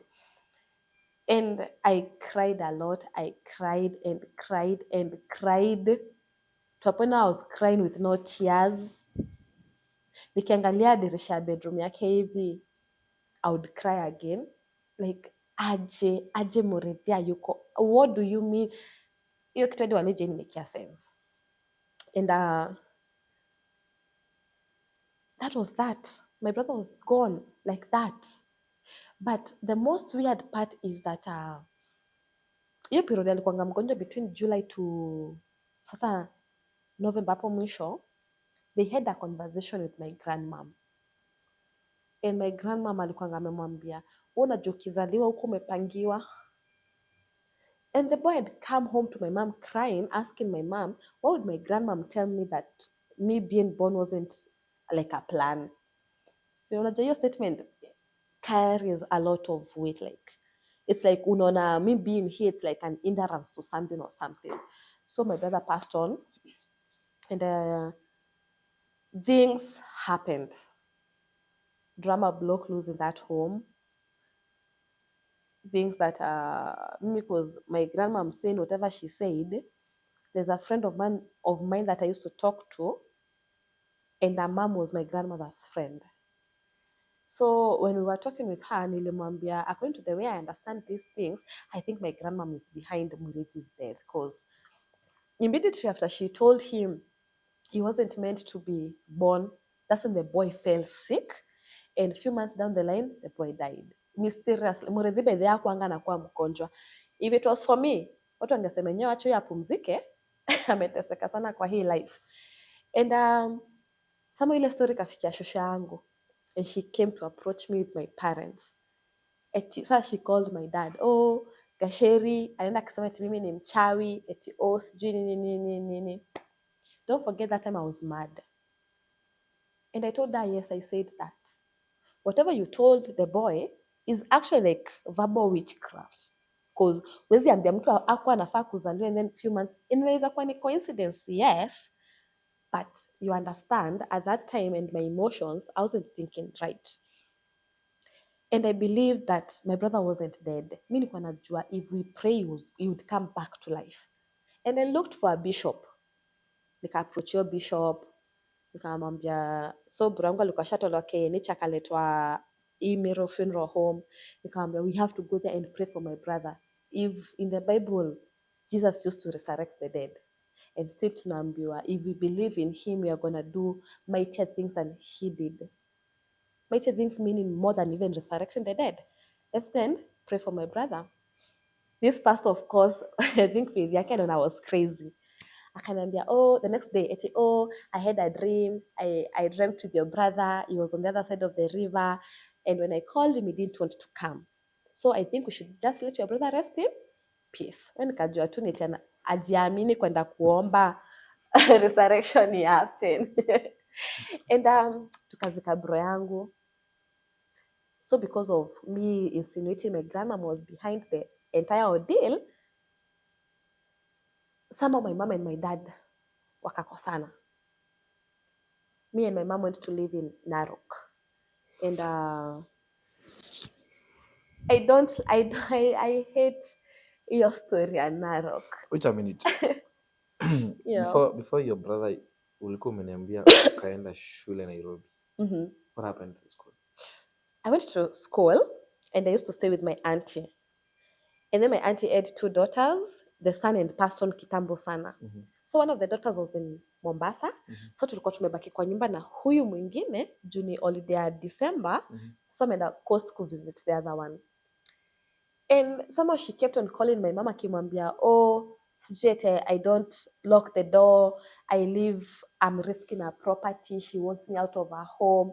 Sasa akisema hizo story, the next week on Monday I'm supposed to go and sit for my exam. So she said she doesn't want me in her home. Mimi na ego yangu, I was like, sawa. I packed everything. I told the daughter, yo, can't check these bags because the last thing I want is you people saying that I stole from you. Because this is stories that I'm gonna build up about me and you both know it's not true. You're capable of building anything. She checked the bags. The boyfriend persuaded her to drop me to Koja. Nikachukua gari ya Kabete. By then I had called a certain lady, alikuwa anafunzwa na mama yangu. And she loved my mom. She used to say that my mom changed her life. So when I told her what I was going through, she was there for me. So I went to her place. Yeah, akaenda for the holiday. She left me to her house. And so because of what I was going through, mentally I was not okay. Hata hizo exams nikashindwa kwenda kufanya. Nikashindwa kwenda kufanya. And my mom never understood that. Now, is that the same time that now you lost your brother? I'd lost my brother in 2014. After losing my brother, we went to Narok with my mom. Sasa hold up. Nataka tuende break. Sasa ukuje utuambie story ya nani. Sawa. Okay.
So welcome back to my story.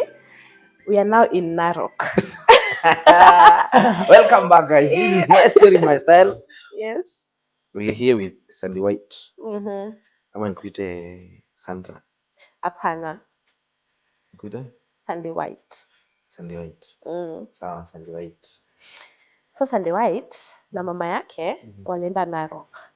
Now that is after now wamekosana Na my dad. That is after my brother's burial. Yeah. Because I insinuated my grandma was a witchy, you know. So we went to Narok. Hapa ndo tunasemanga. I know. We went to Narok. We used to stay in a school called Narok County Model. Ilikuanga na zinaitwa aje teachers quarters huko. But now when you met these Maasai people, but I have Maasai blood in me. Yes. Wait a minute. Hata sikuingizi huko kwa Masai. Which year is this? Ni mwaka 2016. Yes. 2016 we went to Narok. We met these Maasai people. They were good. And they sold to mom this aspect of tumetoka Meru, mali miraa imetoka, sijui miraa iko na pesa, sijui nini. And I believe my mom had this bitterness in her. Yeah. She just lost a child 3 months ago. Because tuliendanga huko March. March 22nd ndio tuliendanga Narok. And tulikuanga tumezika bro yangu December 2nd. So that was 2015. We went to Narok and sasa mama ameuza the scenario of how miraa is, you know, profitable. Yeah. And I believe deep down in her soul, she really wanted to get back at my dad because when my grandparents came to attack us, he didn't defend us. Yeah. He was actually on his parents' side. To the point that he tried to hit my mom. Physical. Yeah. Akijaribu kusema hizo story nilikuwa naongea, ni my mom alikuwa ameniambia nifanye nini. So when he went to approach and hit my mom, very fast I was there. I was in between the two of them because mimi ndio nimeongea hiyo story. So my mom should not go down for my mistakes. And when I did that, my dad was like, kwanza wewe ndio nilikuwa natafuta. And he slapped me the first time. Nikamuuliza ni hivyo. He slapped me the second time. Nikamwambia ukimaliza utaniambia. Akani slap sasa ya hapa. Ya hapa ndio nilisikia. God. You want my breast to come out through my mouth or what? And your time, I was telling my mom to run away because he really wanted to get physical with my mom. Yeah. And mom ran away because temeshosha yangu alikuja kuongea story. Sisi wote tuko baba night dress. And that night we spent at our neighbor. My dad, a friend of his, had to come and talk to him and pull him off. Atufikie turudi wapi? Hakuna mwenye ana understand. Maybe these people, they just lost someone they love and they are just going to Gaga. Nobody cared. They treated us in a very weird way. So we went to Narok. Some people anataka kulipisha. Si akapata connection ya Mira. And guess who she has to now put in that shop? You. At the white herself. So the white mirror. Yes, man.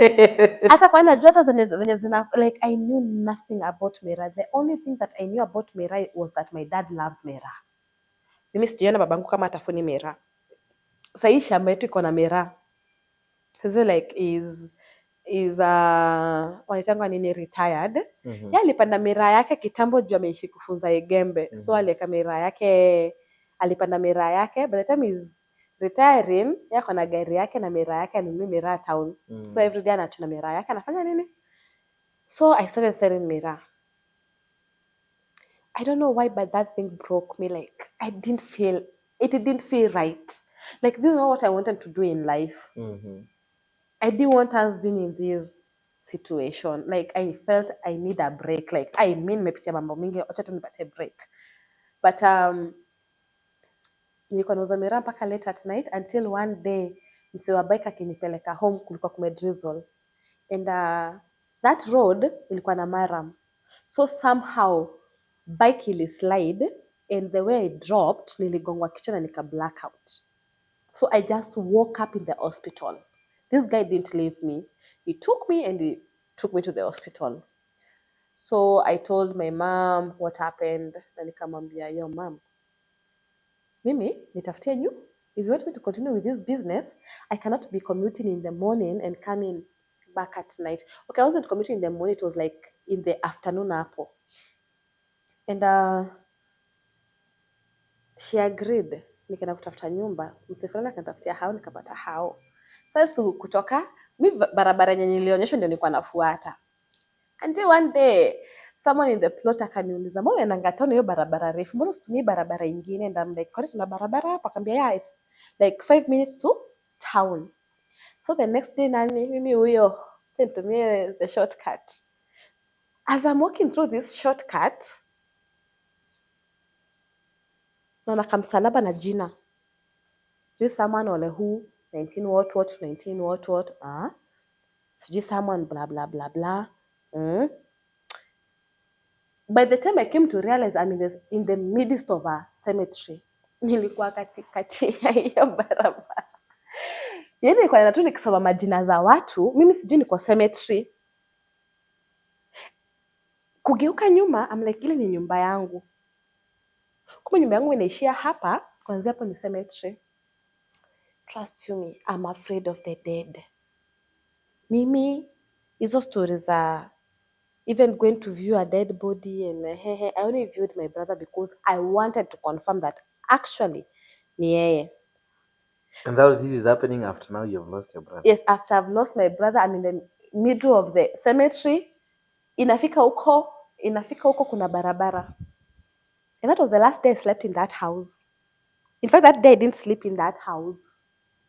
Nikamwambia mama yangu, yo, mimi biashara, I wash my hands and I'm going back to school. And after 2 days, nikakunja virago vyangu, nikaenda Nairobi, nikaenda Kemu, campus ya Kemu, nika enroll back, wakaniitikia. Now that's when I went to go live with that auntie of mine. Tulikuwa So tunamwita sasa auntie story aso aso. imeshikana sasa. So now you want to live now with the second auntie, not the Yes, first auntie. firstborn wa kina mam. Now Huyo mwenye the- nilikuwa nakanga kwake ni lastborn wao. Yule wa utalii. Mm. Huyu ni firstborn. And yo, this woman treated me like, hata nikikula chakula nasikia ni kama nimetenda makosa. Someone would give you this weird look, mpaka you're like, okay, I just came here, I need the shelter, let me complete my school. But imagine hata sikumaliza shule nilikuwa kwake, she was just, how will I say, she was just evil. So let me ask you a question.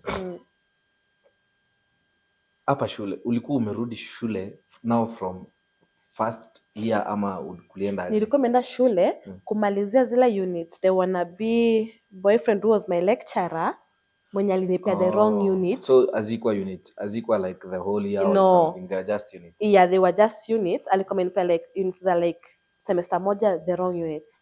So I had to go back and redo them. And the sad part was that they didn't want me to just do all these units in one semester.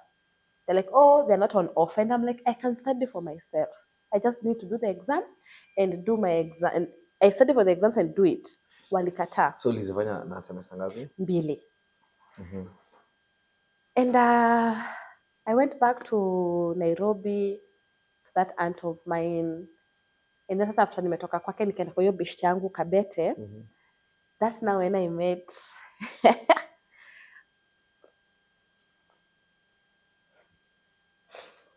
Who? Sijui nimuita nani, but I just met someone. Oh, when I love extremely. Chris. Yes, I loved extremely. I when met I someone. I hate extremely. Nikifurahi Njugushu unapata hiyo idea. So sasa hapa mapenzi imeingia. Yes. I met this guy. Tulijuana kwanza Facebook. Akaniambia look like someone mwenye alimtaja ni mtu wa huko kwetu, but sasa kwa kinayo dem ni market. Wait a minute. So watu upatana Facebook? Why not? Yaani mimi sijaipata na mtu wa Facebook. Ujai kwa serious. Ujai Instagram. Concentrate. Ujai concentrate. Unafikiria ngani mascammers wote? Obviously mascammer. They are not. Huyu hakwanga scammer. Acha nikwambie, kuna wakati nilikuwa depressed. Nikaingia Tinder. Oh my God. Nikaomba fare, nikatuma. Ulituma, ikakuliwa. Ukaonwa. I don't believe in online love. Really? I don't. Now mine became, it became a love. Okay, we met with this guy the first time at Java in Greenspan. Nikaingia, alikuwa shafika, nikaingia. Akasimama akanipea hug. Alikuwa Tukush kwa editing sasa weka emoji hapa kana hug kingine. He hugged me. I hugged him back.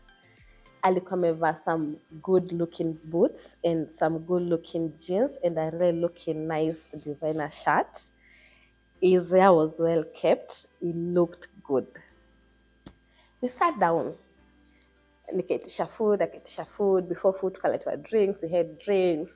Now we were talking and we vibed. Ushasikia umevibe na mtu? We vibed. Yes.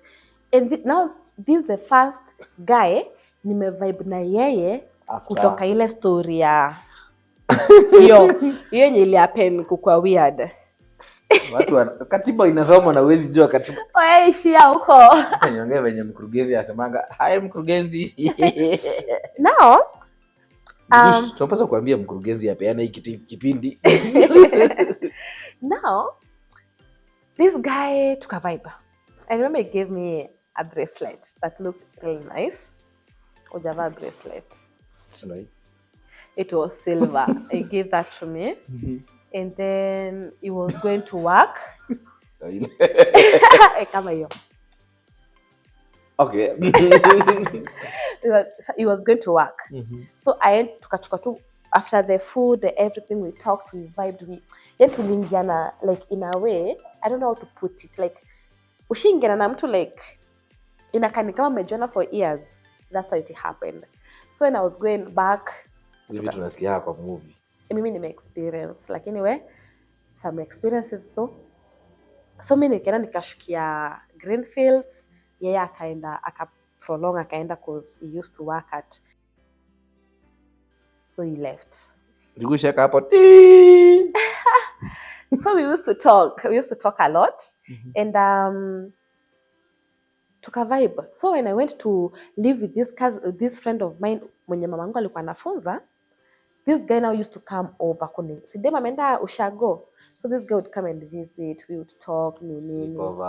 Yes, but nothing used to happen. Let me underline that. Nothing used to happen. And I told my mom I want to rent. Mama akatafuta do akanirentishia.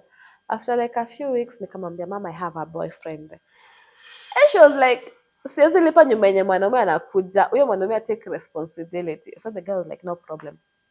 We somehow started living together. Now that is in 2015 or 2016? 2015 sasa huku mwisho. 2015 tukaka 2016 na this guy. And then 2017 we were like, nah, it's not working. I thought we vibed, but it's not working. It's something that is totally off. So we agreed. We were like on a mutual understanding of one of us will have this house, and then we shall get money to make sure the other one has a comfortable place to go. To attend to like in a very mutual way. Like, so when you discuss, I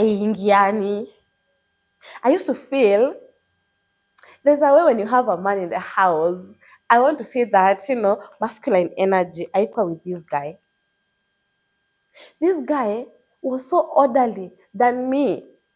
This guy, before you even used to go to the shower, I don't know why you're laughing.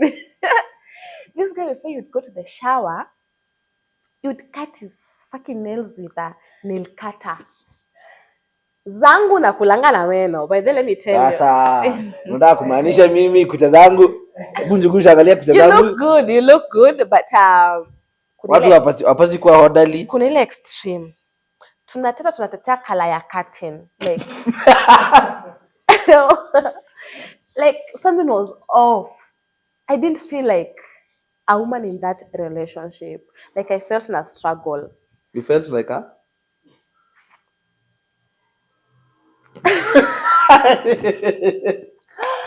So this guy, we decided to achane. So by the time tunaachana, wait a minute. Pause. Okay, I'll pause. Kula pause. Okay. Yani, what do women want? Mtu ni msafi. Mtu akata kucha vizuri. Mtu ananyoa nywele vizuri. Mtu avalia vizuri. What do women want? Not what do you want? Not in the extreme. So mimi niko na OCD zangu ni. Let me tell you. If there's one thing about me, my instincts are never wrong. Yes, do all that, but let me feel that masculine energy. Yes, kwa nyumba moja lakini nasikia I have a man. There is that energy. It was. Wewe sema unataka tu toxic. But then nimekuwa nao wengi sana. Hadi nimechoka. Finally. But no, before you judge me on that. I have not judged. We don't judge. You listen. We listen, but we don't judge. Okay. So now, by the time I decided to achane, I started getting sick. We had sick. And then I think when sick. Yes, I used to get sick. Nakumbuka we went to the first hospital in sasa ilikuanga 2016 somewhere around hapo September. I got sick. Nikaanza kuumwa na tumbo, nasikia uchungu. We went to Pipeline Hospital. Kuna hiyo ilikuanga inaitwa Bliss. Ni kama hata walifunga. Zenye walimu walikuwa wanaendanga sana. So I went to that hospital. Nikaambia doc nasikia tumbo uchungu. Doc akanipea painkillers, akaniambia Ren, it's late, you can come tomorrow in the morning, we will do the ultrasound to know what is making you feel the pain. So on our way back, yote ndio Jogoo Road haikuangi imeexpandiwa, so jam ilikuangi inakaa ni kama imetuma yote huko. And on our way back, na mami nasikia joto. I could feel hot. I could feel hot. Nasikia ni kama kuna kitu ina flow. Na mimi nasikia ni kama najikojolea. But sasa tunafika Caltex, nakumbuka nikonga nimevaa a black tight like this one, but ilikuwa na two flowers. Kujiguza, unasikia yenyewe hiyo ni maji, like it's something hot. Kuguza kuangalia, my hands were red. And I'm like, kwani inanyesha? That's what was the first question that I asked myself. Nikamwambia ona. The first thing I thought of was when kuko na jam, we wanted to go to Buruburu. There's an hospital called Metropolitan. But when kuko na jam, kuchukua gari ni waste of time. So we had to take a what? A bike. When tunaenda hiyo you know the way a bike, of course, bike it's not so comfortable.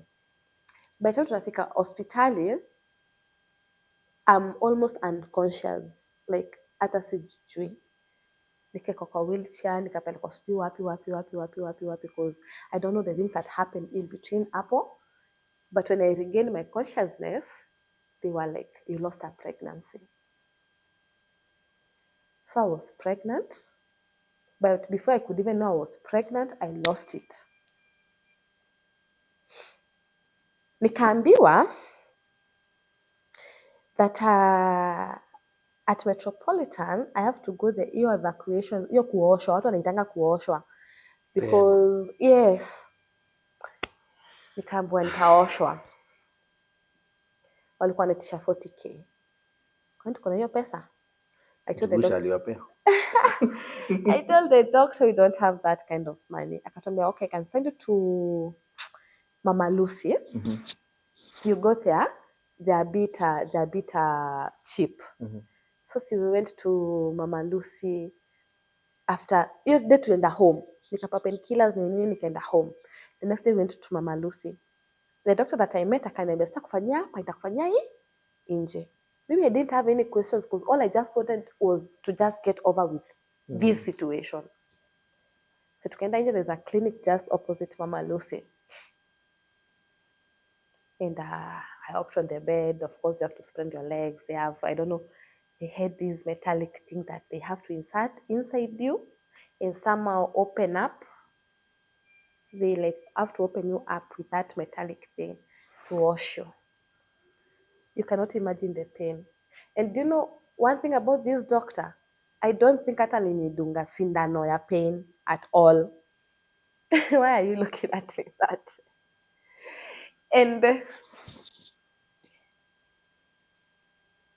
I felt a pain that I can't tell you what I felt. But all I remember was that I was just shaking, like nilikuwa natetemeka tu mwili yote. Nikatetemeka, wakanipea soda, sijui wakanipea nini, I was just shaking. Akaniosha, akamaliza, I could not even walk. The guy had to carry me, he looked for a taxi, we went back home. I took medication. With time, like within a month or two, that pain was like now gone. Tukaendelea kuishi pamoja. Yes. Jugush. Tuende break. Watu kwanza walipe nini? Tuende break tujue kama waliachana bado ya mama.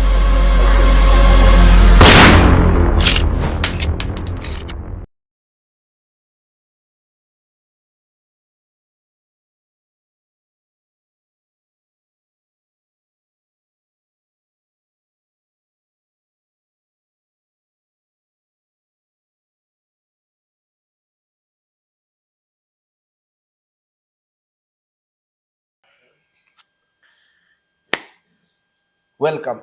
Ni story yako. Karibisha watu. Welcome back to my story, my style. My name is Sandy White. And right now tuko wapi exactly? Tuko kwa the first ever miscarriage. So now, mtu ana feel Yes. So now after umekaa 1 month ukafeel Sasa that after the cleaning, the everything, Yeah. that doctor was a stupid moron. God forgive me, but I believe you don't just. Cause hii let me story tell mimi you, nacheka by the way. the pain that I felt. Si kama ile ya kwanza. Hata sijui. I think they all came with different types of pain. Cause hii nilikuwa natetemeka. The other one, I was so much worried about my mom that I didn't concentrate so much on how it was making me feel. What about this one? So this one, I was like, when did it even happen? Like, I didn't even know I was pregnant. Yeah. And then before I got your pregnancy, there's a doctor I'd seen in a pipeline, railways. Kuna bado bliss ilikuwanga railways. There was a guy who had told me because of my health condition, I could not have kids. Yeah. So having a child was the last thing in my Yeah, even nikisikia uchungu and everything, sikuwa nafikiria story za naweza pata ball. Until nikajua aya, so nilikuwa na ball na imetoka. So let me ask you a stupid question. Imagine unaambiwa hutapata ball. So kazi yako tu ni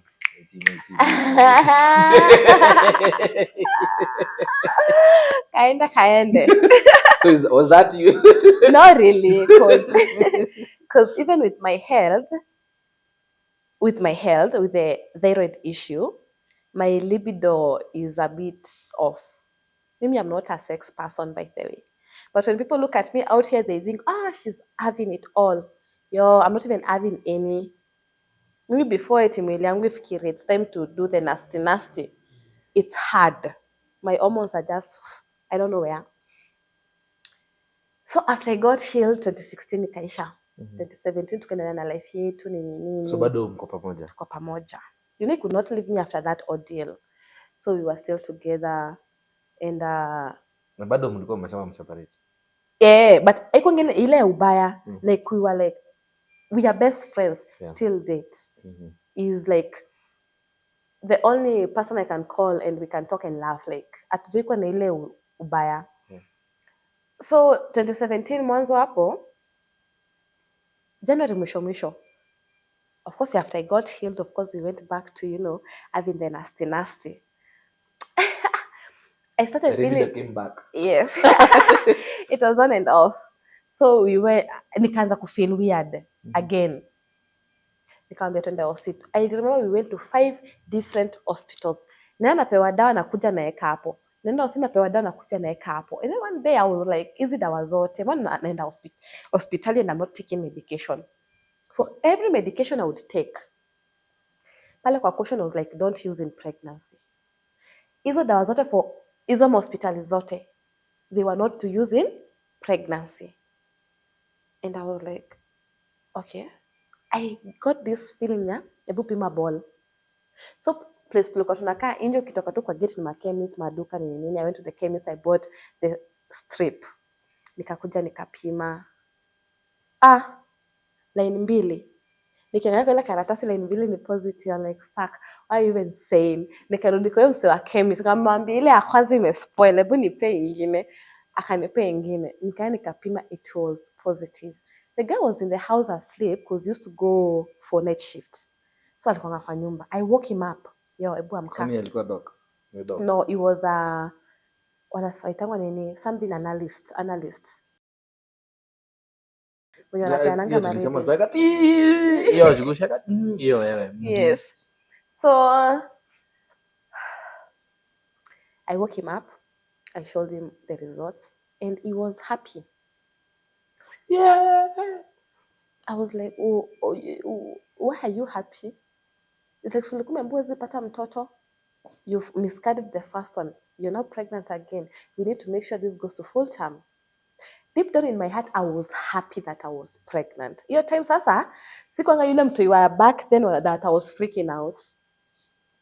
And tukaenda see back to the Ghana that had said I could not get babies. Wakaniambia because of your health tunafaa tukufunge cervix ndo isitoke. The guy was like, the God that put that pregnancy in there is the God that will sustain it to the end. So let me ask you a question. Because, okay, I'm asking from a layman's language. Yeah. What do you mean by funga cervix? I don't know that what it means, but it's somehow there's something that they do, I think, to the cervix, like literally kufunga. So ni kama mimi niko hapa tu hivi. Literally ni to make sure the cervix, I think, doesn't have the opening. I don't know. So do I have an opening? Really now? Am I closed? Am I closed? Not really. No? Not really. Huh? That is the point. Yeah, they end to close any Now opening. how do you close? I don't know. I never asked deep about it. Mi kusikia kufunga akili yangu ilinionyesha kamba. I don't know. Atika kama unafunga. So I'm not the mad person here. And I didn't do it. So I kept my pregnancy. Sikufungwa cervix. And let me tell you, that pregnancy took me up on a roller coaster.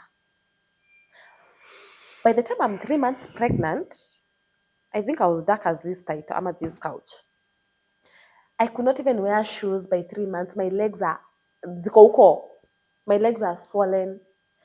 My skin is dark. My boobies were hurting like bad. Nikitoa bra, unaonanga venye ukichoma yam gekwa. Unajua gekwa? Do you see the way you scrap it with a kisu? Those black things. That's what used to happen to my breast.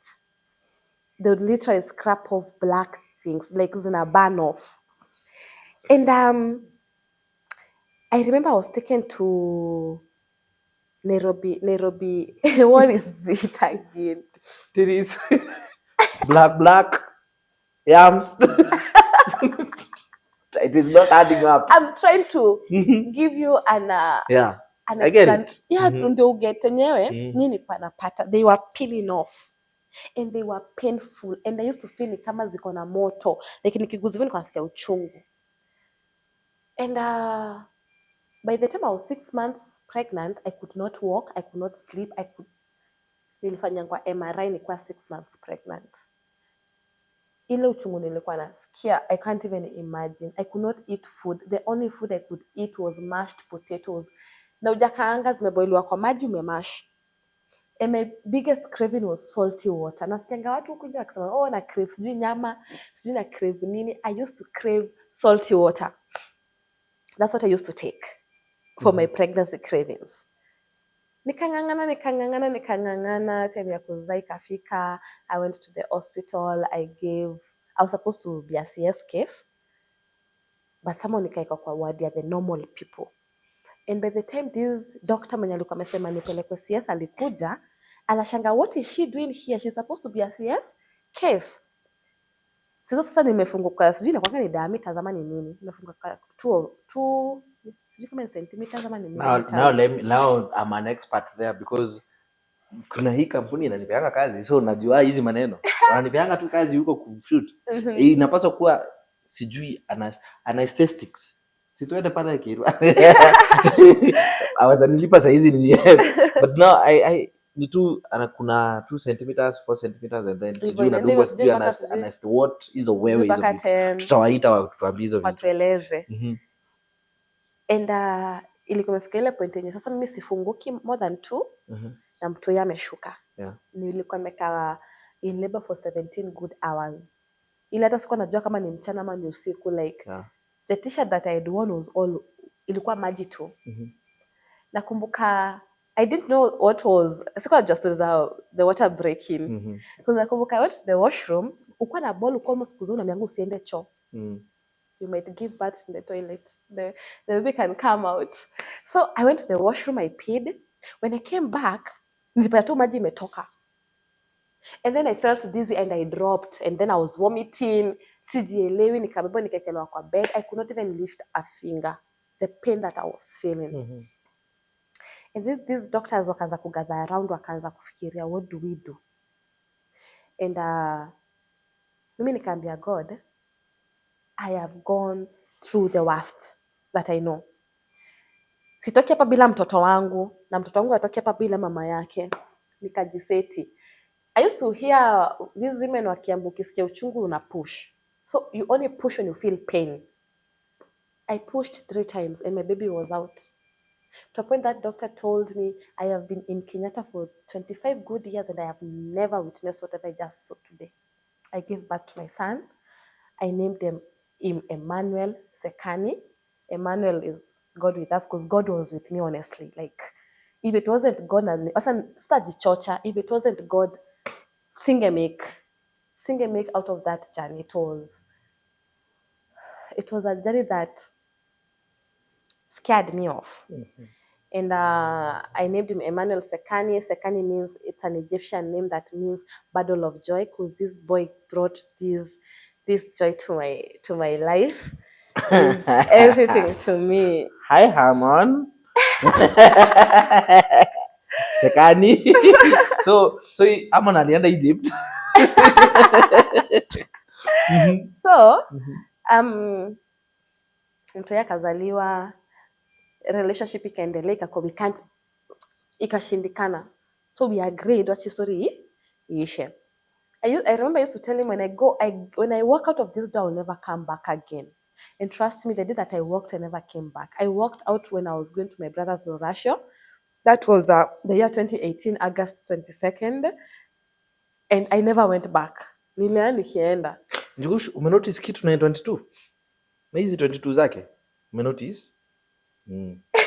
There's something about that There's number. something about that Because my number, mom, 22. we went March 22nd. 22. I left. 22. So I went home and I was So you feeling moved. bad. Ulitoka tu hivi. Nikienda 22nd. Rorashio. Ukienda Rorashio. That's why irudi. You didn't go back. I didn't go back. Did he look for you? We used to talk. He came to a point that he became suicidal. Yeah. Yeah, because ilifika point, unajua hii kuteta ya baby mama na baby daddy, like utaona mtoto. So nilikuwa namwambia, you're out of our life, and it was going crazy for him. To a point that now the sister is married to a man who is a best friend to my sister, to my auntie's husband. So the sister ya my mama alinipigia akaniambia, another sister, not the other firstborn and weird ones. Huyu mwingine, she's a good one. In fact, she's really good. Wakaniongelesha, like nikuwe calm. And I accepted the guy back in my life, like from a distance. Oh, no, from a distance. You want to talk to you want to be involved in your son's life, I have no problem. So tukasonga. And this guy started suffering from diaphoria. There's a condition that is there that actually made me understand why it is that back then, sikuwa na feel that masculine energy. The guy started growing breasts, kanza kumea matiti. Yes. His skin becoming so smooth and so flawless. And it wasn't the best.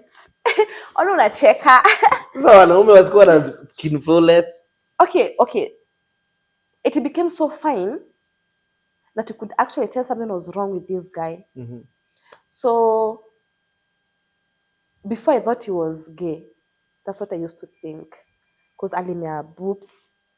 And then his voice changed. It became so... sauti yake ni soprano kuliko yangu. Sahi. Akinipigia hizo juu I don't know. So it became that. So my baby daddy actually is a female right now. His ID nasomanga female. He changed his name from a man to a female. And he has... Damn! How now? Yes. Si hizi vitu mimi nafikiria zina happeningi kwa movie. No. Leave these men that do the clout chasing. There are men and women that actually go through this hormonal issue that we judge them, but you don't. Ni kama mimi niko na shida zangu za thyroid and other hormonal issues. There are times I can't control the way my body is behaving. Wewe hapo mali uko wezi jambia, it's now time to grow boobs. Sio kweli? But now they were growing. So akachange from male to female. Yes, walifanyanga fundraising the first time, akaenda Oseta kalazwa, the hormonal replacement, it was really expensive. It was like, let me flow with it. So if akaflow na yenyewe. And when you look at him right now, is this fine girl them? It looks good though. So let me ask you a question. Uh, Niwapate nyinyi wawili. Do you want to... Kwanza with the fact that I shaved my hair. Wewe sitaki kumalizia hiyo swali. Wewe wacha It wewe. looks beautiful. Akona No, it looks like this the petite type of ish of a she. yeye ni shibos. But let me tell you, is 100% better off than most of baby daddies out there. Because in spite everything that he has gone through, not that he was well off or anything, achanisha mtoto wake. Ye ujaribu kufanya the best. And for me, I was like, I didn't choose this. I didn't choose to have a baby daddy who is a female, and I have no right of keeping him out of his son's life, because I believe it's the only woman who can love his child genuinely, the way I love that child genuinely. So every time he's like, can I talk to my child? Can I see my child? I'm like, why not? So the first time they met with the boy was like, Daddy, why are you so cute? And the guy was like, some men were just born to be cute. But the child is a bit confused. Like, this is my dad, who looks cuter than my mom. The guy is cute. Let me tell you. Okay, no, I'm cute. But he's good at using the sunscreen. Sijui niseme aje. Nakumbuka tukisoma shule biology, tuliambiwa there are women whose chromosomes zinaendanga X3. Walikuwa wanaitwa polyploidy. I think he's a polyploidy. Like, he's just so good looking. Kwani si tulisoma high schools gani? Hata sijaisikia hiyo kitu. Mimi nilisoma polyploidy, someone who has the 3 chromosomes. Instead of the 2 X's to become a female, unaongezwa another X. And now you become this flawless lady. So yeye ni XYYX. Sijui. But she is I don't know. Akona I never checked. Si alikuwa na nini? The last time I left, he had it. And what makes me wonder is that he had an awesome one. That's it. Let me tell you. Now let me tell you. Breaking news. Kwa wanaume wote ni shy date. When it comes to this, is the best. I don't know what made him think that he's supposed to be a highlights. That guy was gifted, like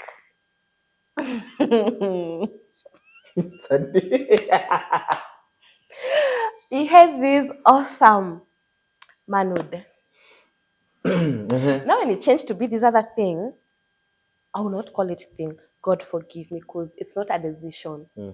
Ni kitu memwapenia venye pia mimi niko na issues zangu za, So tukachana yeye, mtu wetu tukaendelea kulea the best way we could. I ended up dating someone after like 2 years. And after like 6 months of dating, we kind of moved in together. Mimi mtoi wangu simuachangi. Mtoto wangu ni kama handbag. If you love me, you'll take me with my child. If you have issues with my child, I'll fucking dump you. Like, usilete mtoto wangu issues zako. Not that I really, let me not say that. So we moved in with this guy. And then after several months, I got pregnant.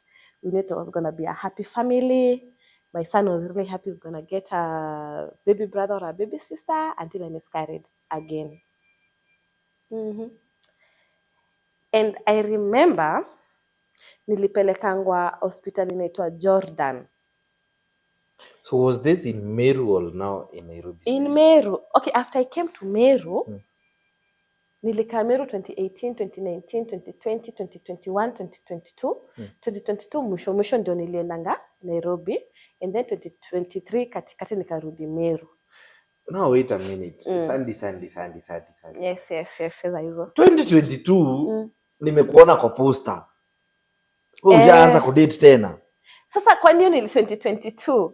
Ni lini? It was around 2020. Oh, sorry, nimekimbia. Yes, because I left my ex at 2018. So kitu 2020 hapo ndio nilikuwa 2021 I was dating this guy. I got pregnant. I miscarried. nikapelekwa Jordan, and I had to go through the fucking process again, kuoshwa.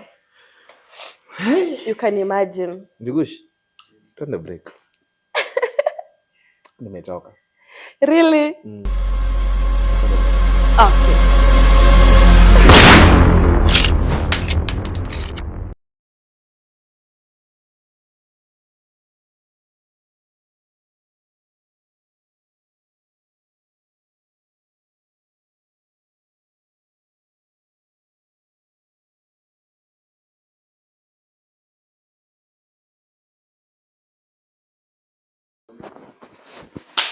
Yes, welcome back guys. This is my story, my style. Tuko hapa na Sandy White. Karibu sana. Thank you. Nimeigonga venye wezi gonga, si ndio? Yeah. Niko na experience. I know, usiringe sana. Usiringe sana. Niko na experience. Kwani tumechapwa? Of course, nimezoea. Bado Arsenal bado tuko mbele. Nimezoea. Tukirekodi hiki kipindi Arsenal ilikuwa itafana tu. So welcome back. Yes, thank you. So now this is the second miscarriage. Yes. Ukaoshwa and the third kuoshwa. Don't forget the first was my willingness, and the kuoshwa was there, but this was not the second miscarriage, but the second. Sasa unaoshwa mara tatu. Fuck. Yeah. Nikapelekwa Jordan. It was bad, obviously, because I remember niliwekwa kwa wheelchair, and then nakwanga na issues za kusneeze. Like, so every time I would sneeze, blood would come out. And the nurses are there. I mean, uko chini. So you are miscarrying, it comes through the. So ukisneeze, damu inatoka. So unaweka pressure huko when you sneeze. Hata sasa ukisneeze, you somehow put pressure in your huko. So nikisneeze hizi ina. So nilikuwa sinishaanza kumiscarry, like I'm spotting, I'm bleeding. So nimepelekwa hospitali, nimepewa wheelchair, nimekuwa kwa wheelchair. I don't know, there was something about that hospital that would make me sneeze. So every time I would sneeze, blood would come out. Every time I would sneeze, blood ikaanza kuflow hadi kwa floor. And I don't know, it's as if they didn't see me there. Nikafanya the washing, the everything, blah blah blah blah. I went back to nikaenda home. So that's kwenye nipelekwa kuoshwa, I left my child alone because I somehow became unconscious. And the people that took me to the hospital, it's like our due before you take me to the hospital. Huyu mwenye sasa umeacha hapa ndio like my everything. I just make sure he's okay. Nikapelekwa hospitali nini, nikaoshwa, nikapewa dawa. I was admitted for 1 day. I was released. I went back home. Tukaendelea na relationship. But I think somehow I was feeling not. I don't know. I think we women tend to overthink sometimes. You might go through something that you might tend to overthink when it comes to your man. Unafikiria vitu maybe hata afikiri. So I was feeling weird. I broke off the relationship. Hivyo tu. That guy wala ananiambianga, he left the country and ananiambia if he comes back, sasa nakutafuta. Like, you're the only lady that I was able to love. Okay, ananisifingi sijui kama niko hivyo. I don't know, but it talks good things about me. So 2021 ikaendelea hivyo. 2022 I met someone, not on a relationship aspect, but someone who was like, yo, before 2022, 2020, mimi nilikuwa after nimemaliza shule, everything, everywhere I would go to look for work. Everywhere I would go to look for work. These men would look at me and they would see food. Yes. Wanaona ndio hiyo snack imeingia kwa ofisi.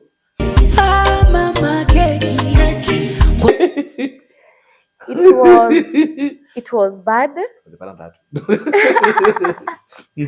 It was bad because maybe naturally, I don't know why even I have gone through whatever I have gone through, because naturally I have my own principles.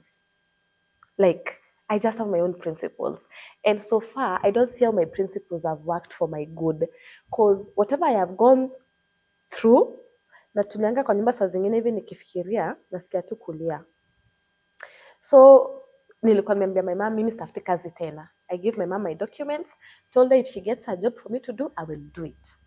So, 2020 March, tamenye corona imekuja, I was asleep.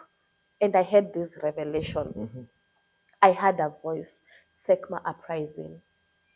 I have the tendency of sleeping with a notebook around. So I woke up nikaandika Sekma uprising. And I was like, what is this? And a lot of things zikaanza kuflow. Nika realize Sekma uprising. Sekma comes from my son's name, Emmanuel Sekani. That is Sekani and Emmanuel. Sekma. Sekma means joy brought about by God's presence. A presence that you will keep on rising and you never come back.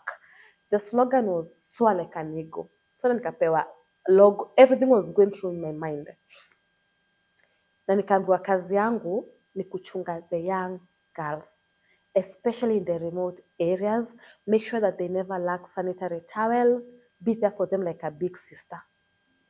Hiyo kitu iko nimekia sense sababu nikiimagine my experience back then, I was like, oh God, are you even choosing me? I look like the most worst example you can use. Like the first time I had sexual encounter, hata sikumbuki nikiavyo sex.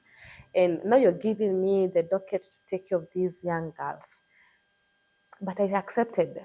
And Mungu akaanza kufungua milango. Naambia beshte yangu, hey, I want to go give out parts and we are 10K, 5K. Nobody even ever questioned if the organization was registered.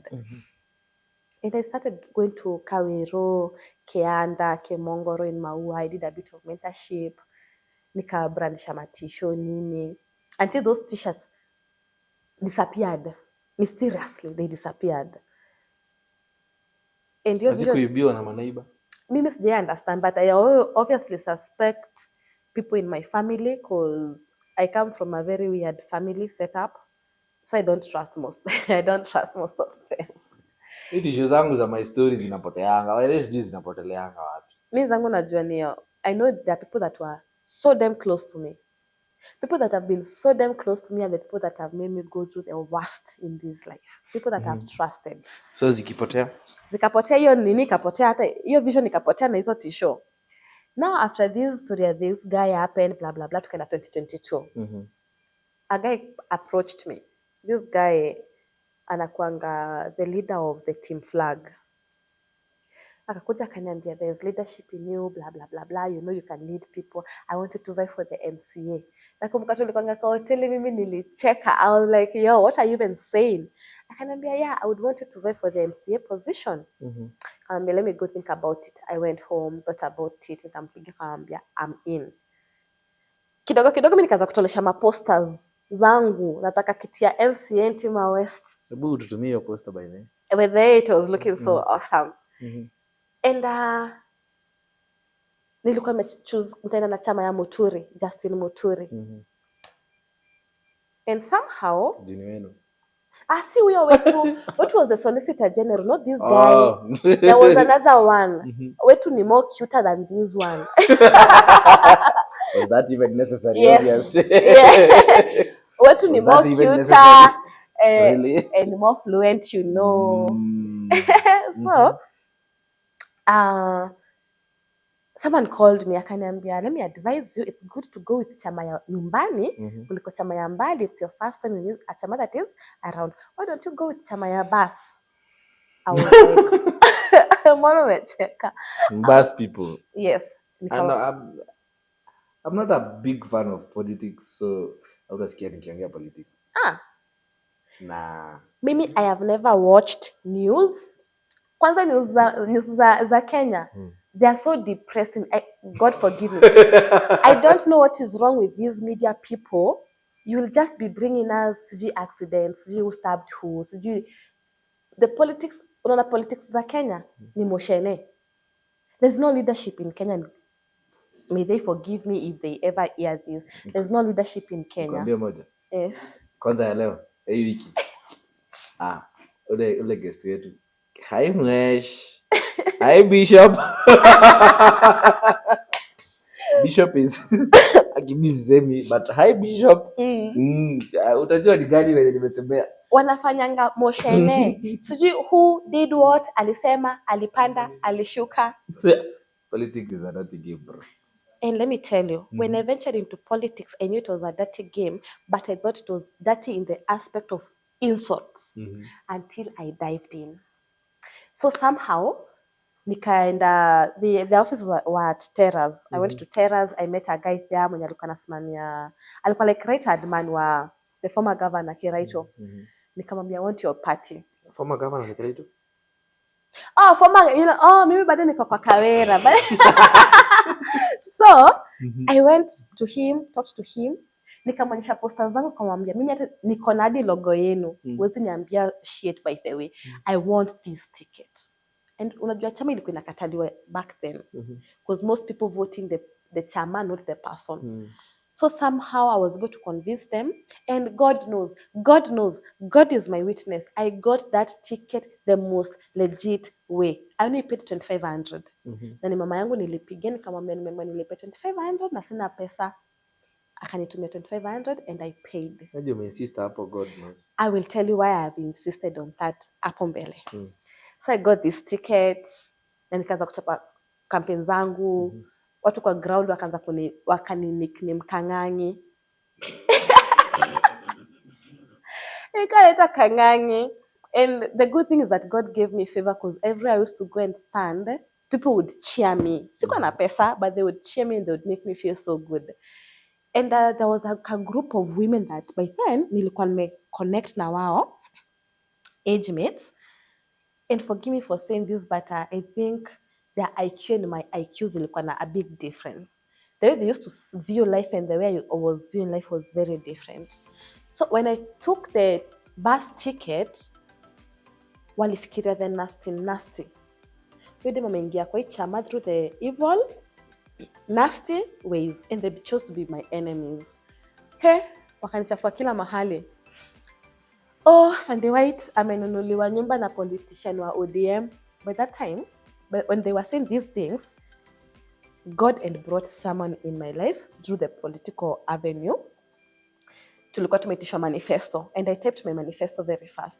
Then there was this guy who came to my inbox. He was like, hey, I love your brains. Where are you from? I was like, I'm from Pori. He was like, hey, Pori cannot get such beauty and brains. Akanisifu aje, nikasikia vizuri aje, but tukaflow. And this guy was a bit wealthy. Are you seeing where this is going, guys? This guy came through for me. Akanirentia nyumba kwa name Chad. I used to live in a 3-bedroomed house. This guy used to say, before hata nione na macho zake hivi, may God bless him wherever he is.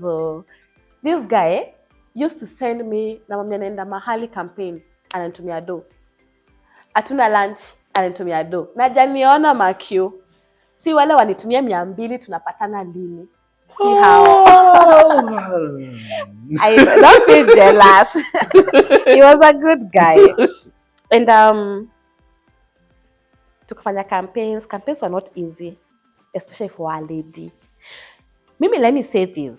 Whoever wants to hate me can hate me, and whoever wants to love me, feel free to love me, because I'm a very lovable soul. But there was a reason as to why I supported Kawera. Till date, till now. I ventured into politics, and I saw how politics was for a female, especially because ukwe una pesa, ama umetoka familia haina jina, you just sprouted from somewhere, ukakuja ukasema unataka kiti fulani, and then to make matters worse, maybe now you're good looking, wewe ni snack. And when Kawera became the first female governor of Meru, she became my role model. I admired her. Yes, nobody is perfect. And let me tell you, if you were to scrutinize everybody in the political arena, trust you me, these people are not clean. Whatever they did. But this woman motivated me, and I love her. That's that. I'm a feminist. We listen. You don't judge. Though you don't have a reason to judge on that. Now, nikapata hiyo position, nikasumbuliwa sana sexually. Everybody that looks at me, before nipatiwe campaigning materials, can we meet for coffee? Before this, can we meet for coffee? And I was like, what is wrong with these men? You don't know how to get a woman in your pocket. You don't give them conditions. Be nice to them, and we will soften to you. Sasa wananiambia unanipea tissue, kwanza hata ni za nylon. You want me to open my legs like a stomata for you. So nilikataa. And hiyo kitu ilifanya nikatemwa nje na chama. They vomited me outside because the last msafara that we did in Tima West, my political leader would introduce everyone else, and the current MCA right now in Tima West was brought to my party. Who is that? Patrick Ntururu. Hi, Pato. This guy alikuanga kwa chama ya Kenya Kwanza, but ask yourself, what the hell was he doing in bus which was in Azimio? And my party leader would introduce everybody else and leave me. Anyway, that was okay. Pato is my friend. Nitamuita nimuulize hiyo story. He was a good guy. Kwani saizi si mzuri? Okay, he is a good guy because there's a time hata tulipatana kwa mkutano moja mimi na yeye, and we carried our politics like grown people. Like we didn't go there to insult each other. Now that is why I am saying Patrick Turu is my friend. Nitamuita nimuulize by the way mbona mlitema huyo msichana kwa. Man, hata kuna jina lingine ya kutema. They kicked me out of that party. And I didn't feel that much of a pinch because there was this man that God had brought in my life. I would say God brought that guy in my life. Because after tulifanya msafara, walikuwa wameniitisha 200 guys wa boda. These guys were not paid. Wakaambiwa nimepatiwa pesa yao. Wakaanza kwenda home kunitafuta. Wanaenda shule kutafuta mtoi wangu. So immediately after we voted, this guy took me and my son and rented for us a place in Nairobi and gave us an awesome life. And when I say awesome, I mean awesome life. Like it was awesome. Because after that life, Elisha, I fell into depression. Kwani Elisha? Yes, Elisha. Elisha aje? Before Ishe, Sinafikiria hata iko huko saizi. No. Mimi nikaa nilikasiwa. Before Ishe, one thing happened. Before we moved to Nairobi, alikuwa anajua like, okay, we were going to start our life.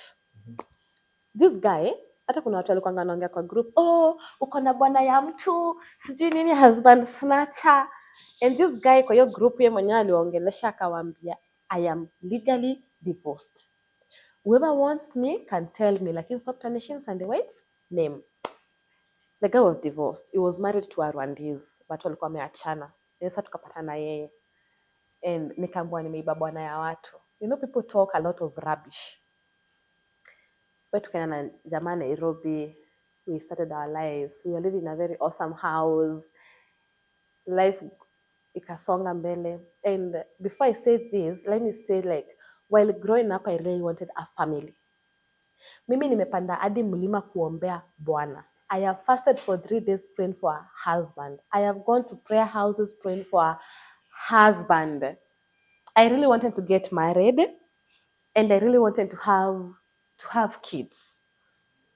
Kwa jina la Bwana na Baba na la Roho Mtakatifu. Tuseme amen sisi wote. I really wanted to have kids and to have a husband. I don't know why, but it was one of my greatest desires. So I met him, tukakaa pamoja, and I got pregnant. Yes, we were having sex. Now this is. And don't forget, I'm never on any family planning. I have never used any family planning my entire life. Sijawahi, because of my body, like mwili yangu venye nakuaga, kutoka nikuwa mtoto mdogo hadi saa hii, my health has never been okay. So I got pregnant. We were happy. And tukaenda ngadi OC. It was confirmed. We were having twins. We were happy. Life ikasonga. Sandy White kama kawaida, she miscarried. I know, I miscarried. Twins. Now, hizi zao up by there hata nimesahau counts. Seriously, you're not making it look bad.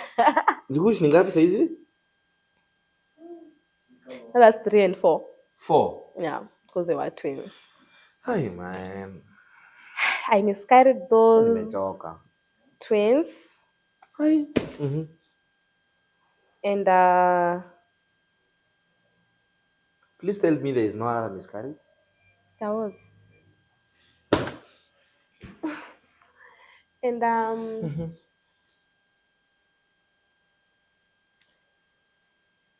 that happened. Tukaendelea kusonga na life, and then life was Ukaenda okay. kuoshwa tena. Don't even remind me, because after that happened nilimwambia sioshwi na sioshwi. Nilikata hiyo story, so nikakaa like a week. I got sick, nikaanza kuwa feverish, nikaenda kugonga like almost 2 weeks. By that time we were traveling to Kisumu. Akaniambia hapana, you have to go to the hospital. Akanipeleka mare stops ya Kisumu, nikafanywa scan yenyewe, wakaniambia wherever you are you have to go through that because the remains zinaanza kuoza na zitakufanya ukuwe na you're going to like get sick really bad. I went through that fucking process again to a point. Sasa nikisikizanga mwili yangu, it's like that pain never leaves my body. Like mimi nilikuwa nimetulia hivi nasikia hiyo pain, like hiyo pain haijaniacha. Yeah. Like nasikia nikaa napitia hiyo washing throughout. And that happened when life ikaendelea nini ikafika point where by mimi na huyu jamaa sama tulikosana. Before tukosane, there was a cousin of mine that I had cut out from my life. Because when I cut out, she had this tendency of every man that highs on me, she wants them. You know those type of people. Does this look familiar? She's a really good seducer, by the way. Mimi yule msemo mwenye mimi I cannot do some things. Sasa situfanyia setup. Really? Now, nitakuonyesha characters. Ni kipindi. Tutapanga. Bas. Actors needed. Now, what did she do? She came all the way from Meru to Nairobi. There's a cousin of mine who used to stay at my place before. So somehow she used to know where I used to live. I used to live at Syokimau Airport 3. Na ukapo Syokimau kuna airport 67. So ukitoka Tao useme unaenda airport 67, they'll just drop you there, utaingia tu. Wewe ni place huwezi potea. She came. Ananipigia kwa gate analia. I think umekuja interview sijui, and I'm like, by the time you packed your clothes, ukapanda gari ya kutoka hapo home mpaka Tao, na ukachukua Tao mpaka Nai, na ukachukua Nai mpaka Syokimau. Unanipigia kwa gate. Why? My cue, when I got this guy, her, the mom, and my grandmom, who is also a grandmom, had a question to ask. Akipata bwana ako na pesa, kwa nini mrembo sana kukuliko? Suri za competition ya urembo imetoka wapi tena? So when she came, I didn't want to let her in, but there's that part of me that is a bit soft. She was crying. I felt it. Nikaambia Gatso amfungulia akakuja. And the moment she entered my house like that, the moment she entered the door like that, even ndivyo maneno ili change. Because this guy would never come out of his bedroom. Alikuanga msee wa kukaa bedroom, akitaka kufanya vitu zake aenda kwa balcony, the bedroom and the balcony. So he would never come to the living room. Living room ilikuwa ya mtoto na cartoon zake. Sisi we had our own space in the bedroom. But alihama akaenda kukaa kwa couch. Kidogo kidogo ile swimming pool nilipatanga, alikuwa amesema tu so ingia kwa hiyo swimming pool, aina inlet na outlet is not clean. I find these two people inside that swimming pool. Uligongewa. Nasema yai. I don't think they got to that point though. I don't think, because at hizi incidents zenye nilikuwa napata, unless useme they did that after, not during that time, because during that time I don't think they did. Mimi niko na huyu dem nikisirani, nikamwambia yo, sisi kuna mahali tunaenda, you have to take your clothes, you have to go. I took her, I drove her to the petrol station, nikamwambia sweetie please shuka rudi kwenu, sababu since ever you came to my place I'm not at peace. Like you're not there as my sister, you're there as my competitor. Like what are you trying to showcase here? Wanaume ni wengi sana by the way, wengi sana. Mimi sijui alienda wapi, nikamwacha huko mimi nikarudi, because I did a very bitter act, because I was like I have to safeguard my home. I went back, and then 2 days after that nikaanzanga kuitwa, nasikia naitwa from a distance, like naitwa Gasheri, nika develop homesick kama yenye nilikuwa na develop nikiwa shule. Sisi I'm a grown ass woman, I'm living a really comfortable life. This guy had even bought me my own car. naishi nyumba nalipwa 90,000, hakuna kitu yenye nakosa, sipiki, sifanyi anything. And now nasikia sitaki hiyo nyumba, nataka kurudi ushago kwetu. I don't want to be in this house. I became so dramatic and I told him I want to leave. Do you know what we did? We sold everything in the house. Tapeleka happy. We sold everything, we came to Meru. Do you see the day I went to visit my parents? That was the end of that relationship. Nilifikanga tu home hivi. Ni hivyo. Sikuwa nataka kusikia stories za huyu jamaa. Relationship ikaisha. And Sandy White and my son Emmanuel Sekani went back to sleeping on the floor after sleeping on beds that look as if queen bed na king bed. Kama ndivyo zinaitagwa hivyo. We went back to that life. My son got depressed. He started peeing in bed. My son kutoka kuwa 2 years hajajikojolea, but after we went back akaanza kukojoa. I talked to a doctor, akaniambia this child is depressed. You have gone through a scenario that my child has this mentality of mtoto wangu aonangi huko, by the way anaonanga huko. Hata saa zingine kamwambia sina do, it's like, mommy, don't you know you're going to be a trillionaire? And I'm like, huyu mtoto akona jokes. He talks of big life. He talks of kina Bugatti Chiron, sijui what.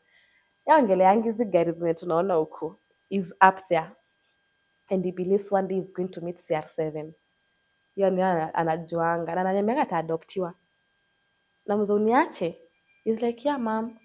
And I'm like, what if I have more money than CR7? It's like, even then, I love CR7 so much, I want to go and be with him. Hiyo kitu niuma mpaka I'm like, am I a bad mom? But anyway, we went back home. And when we went back home, I never felt loved. I never felt appreciated. I never felt understood because there's a way my mom behaved as this sasa, ananitorture. My mom is my best friend and I love her so much. But ilifika ile point yenye napika chai hapo kwa gas, she would come in a way to check if nimetumia packet zake za maziwa. So back in the few months nilikuwa namletea shopping with, mpaka nikamuuliza mom, why are you treating me like this? Aoni venye ananitreat. Lakini she was safeguarding her own things that broke me so much, so terribly, to a point that your period, I'm broken, I'm confused, I don't know what is what. Someone came. Someone was not supposed to come in my life, but someone came. Like just after, that was 2023. 2023 November, December. Hiyo ni tuliachana, hiyo ilikuwa 2023 kitu May, June hapo. So a guy came in my life huko mwisho. And this guy when he came, you understand my mental stability mali niko. Ini niko fucked up, mtu mwenye hata siwezi lipia school fees. I'm in a very bad state. Kuna tulikuwa ananiuliza, why could you not even tell this guy to even open up a business for you? There are men that will take care of you with everything, but they will never give you money. Unajua kuna watu wenye anataka kujua you depend on him. And I met this guy. Not far from home. He came along, and after like a month of knowing me, he proposed to me. Kanipropozea mbele ya kirembe na pete. Why does this story look familiar? Nilipropozwa Ezri Hotel. Comedy night. Yes. Hello, I was the photographer. Oh my God, yes, that's me. Nilipropoziwa.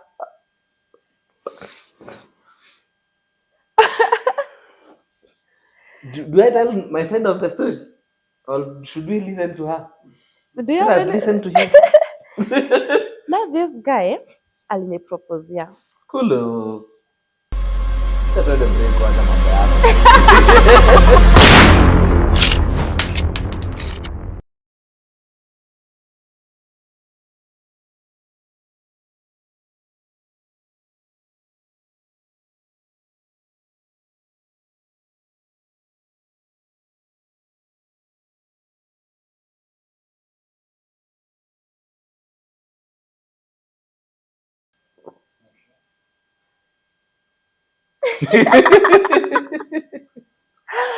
What? Karibisha watu kwa kipindi yako. si yangu tena. Hi guys, welcome back to my story, my style. My name is Sandy White and I'm with the host over here, Izo Visuals. Na sasa tumefika mahali napigiwa proposal moja kali mbele ya wase. Indeed.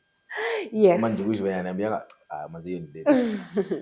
So wait a minute. Yeah. Wewe ndio uliproposiwa wakati wa comedy night. Yes. Ya Meru 2023. Yes, with the yellow On 20th December. Ni 20 ama 24th? On 24th December. 24 Jukush. 24 ama 23rd. Nilikuwa depressed deadly. Hiyo time kai. Musaxe ilikuwa kipindi ya Musaxe na Kiambambe. Ndio hiyo. Yes. Nilikuwa depressed. Kai. Now, with your depression, mimi ndo niligongwa na depression. I got proposed to mbele ya watu. Sijui niweke hiyo picha niko nayo.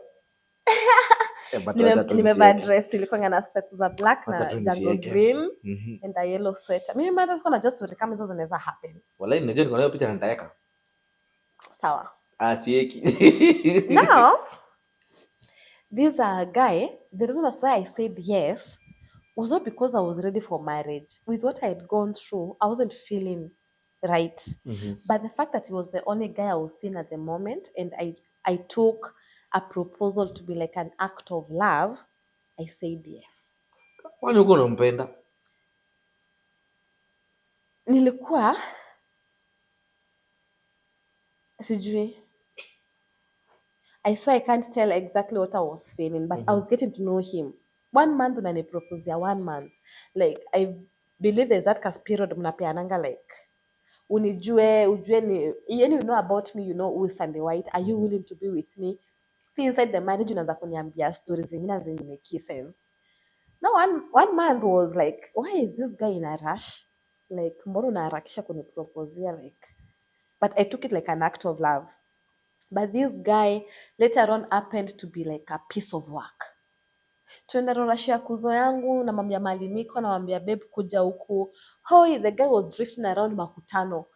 Kuna wanaume sijui unafanya and I'm like, yo, I just told you where I am. Told you I'm with my cousins. There's a cousin of mine who had come from Sweden. So alikuwa amekuja kurashiria dem yake ndio wabaki wakiprepare the visa and all that ndio pia aende because the guy was to stay there for long. Now we are like, since because my cousin is going and we're gonna like atujapatana for long, tuko na ile package ya makuzo. Si mimi nikapigia my sweet guy who thought of proposing to me, nikamwambia mani niko. Wacha akuja apate I'm not around there because I left my phone in the car, I went to the washroom. I'm cheating, I'm doing a lot of nasty things. And everybody was laughing at me. My cousins were laughing at me like, "Huyu ndiye alipropose," and I'm like, "Yeah." And then like, unaenda wapi na hii marriage yenye someone does not even trust you. I had the right to kuweka simu yangu flight mode because sikuwa naishi kwake, nilikuwa naishi kwetu. Ningemwambia the next day my phone was off na angejua, but it became so dramatic. But tukaendelea na relationship. And there's a day I got so sick. Mpaka nikapiga simu the cancer center. Let me ask you a question before we end mbali. Kuna kitu nataka kusikia kwanza kutoka kwako. Hiyo siku yenye ulicheat, ulikuwa na watu wenye ulicheat.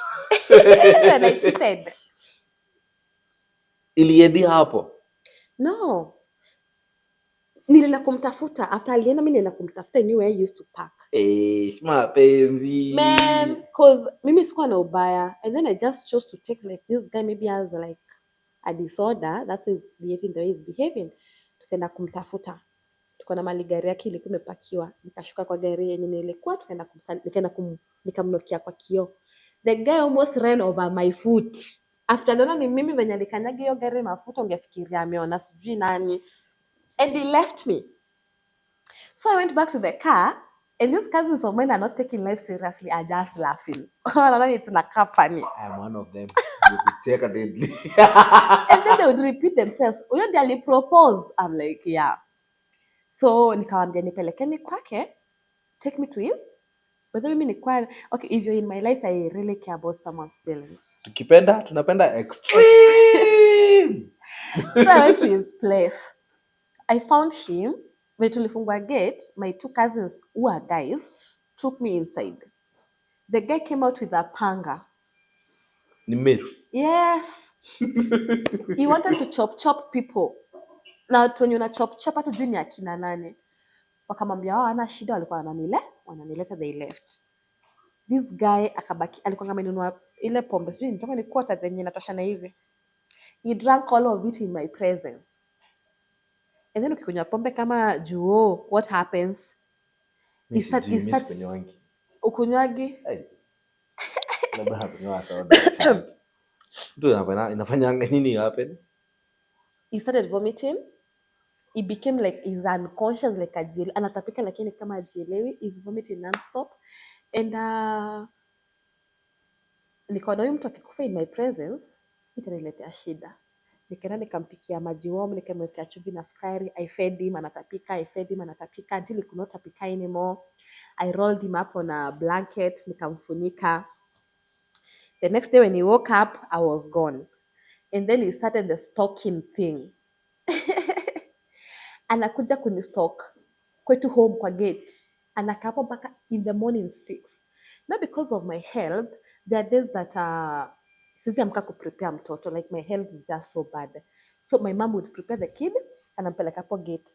Bado nasikia, oh, you didn't even sleep at night. Even your mother is the one who took the child to the school. And I'm like, huyu alijulia hata ni mamangu alipeleka mtoto shule. Until a neighbor called me to tell your man to stop parking near my gate. And I'm like, what are you saying?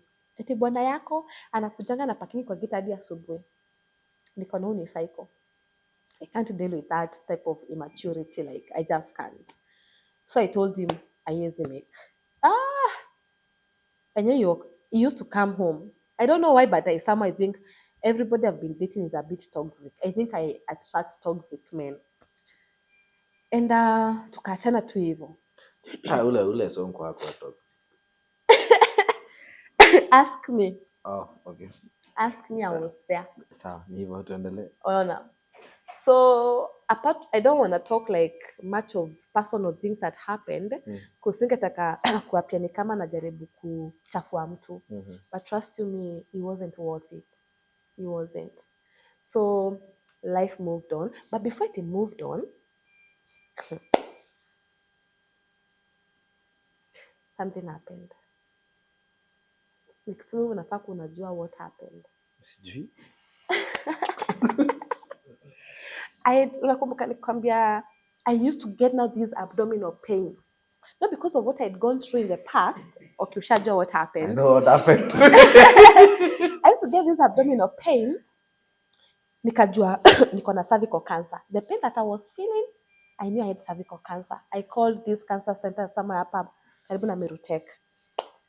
Nikaambia the guy, I need to go to I got so sick to a point that he asked to use his money to take me to the hospital. He took me to the hospital.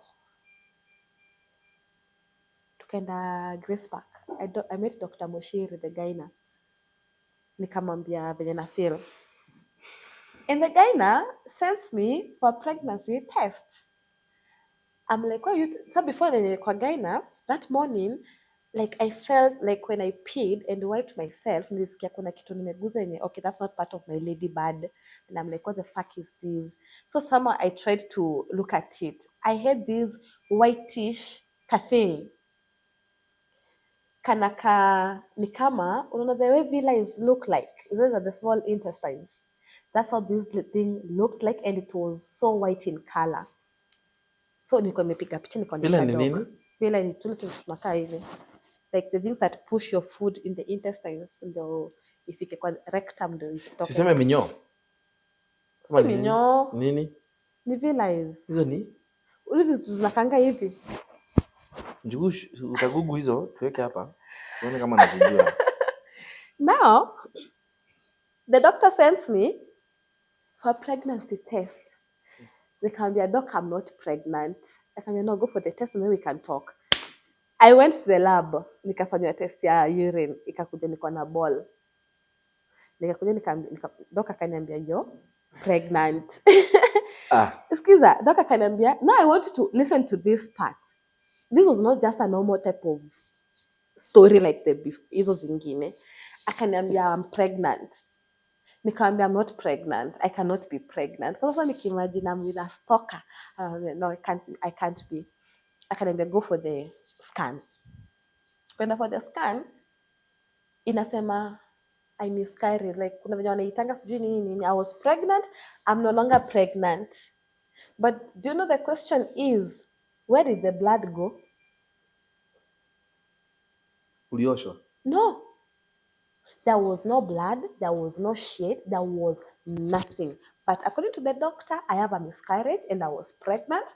But the only thing I could get out of my system was that kawaitish. Inakaa ni kama imenyonywa, like unaona hii kitu ni kama ni kanyama lakini venye kamekaa kako white. Una get?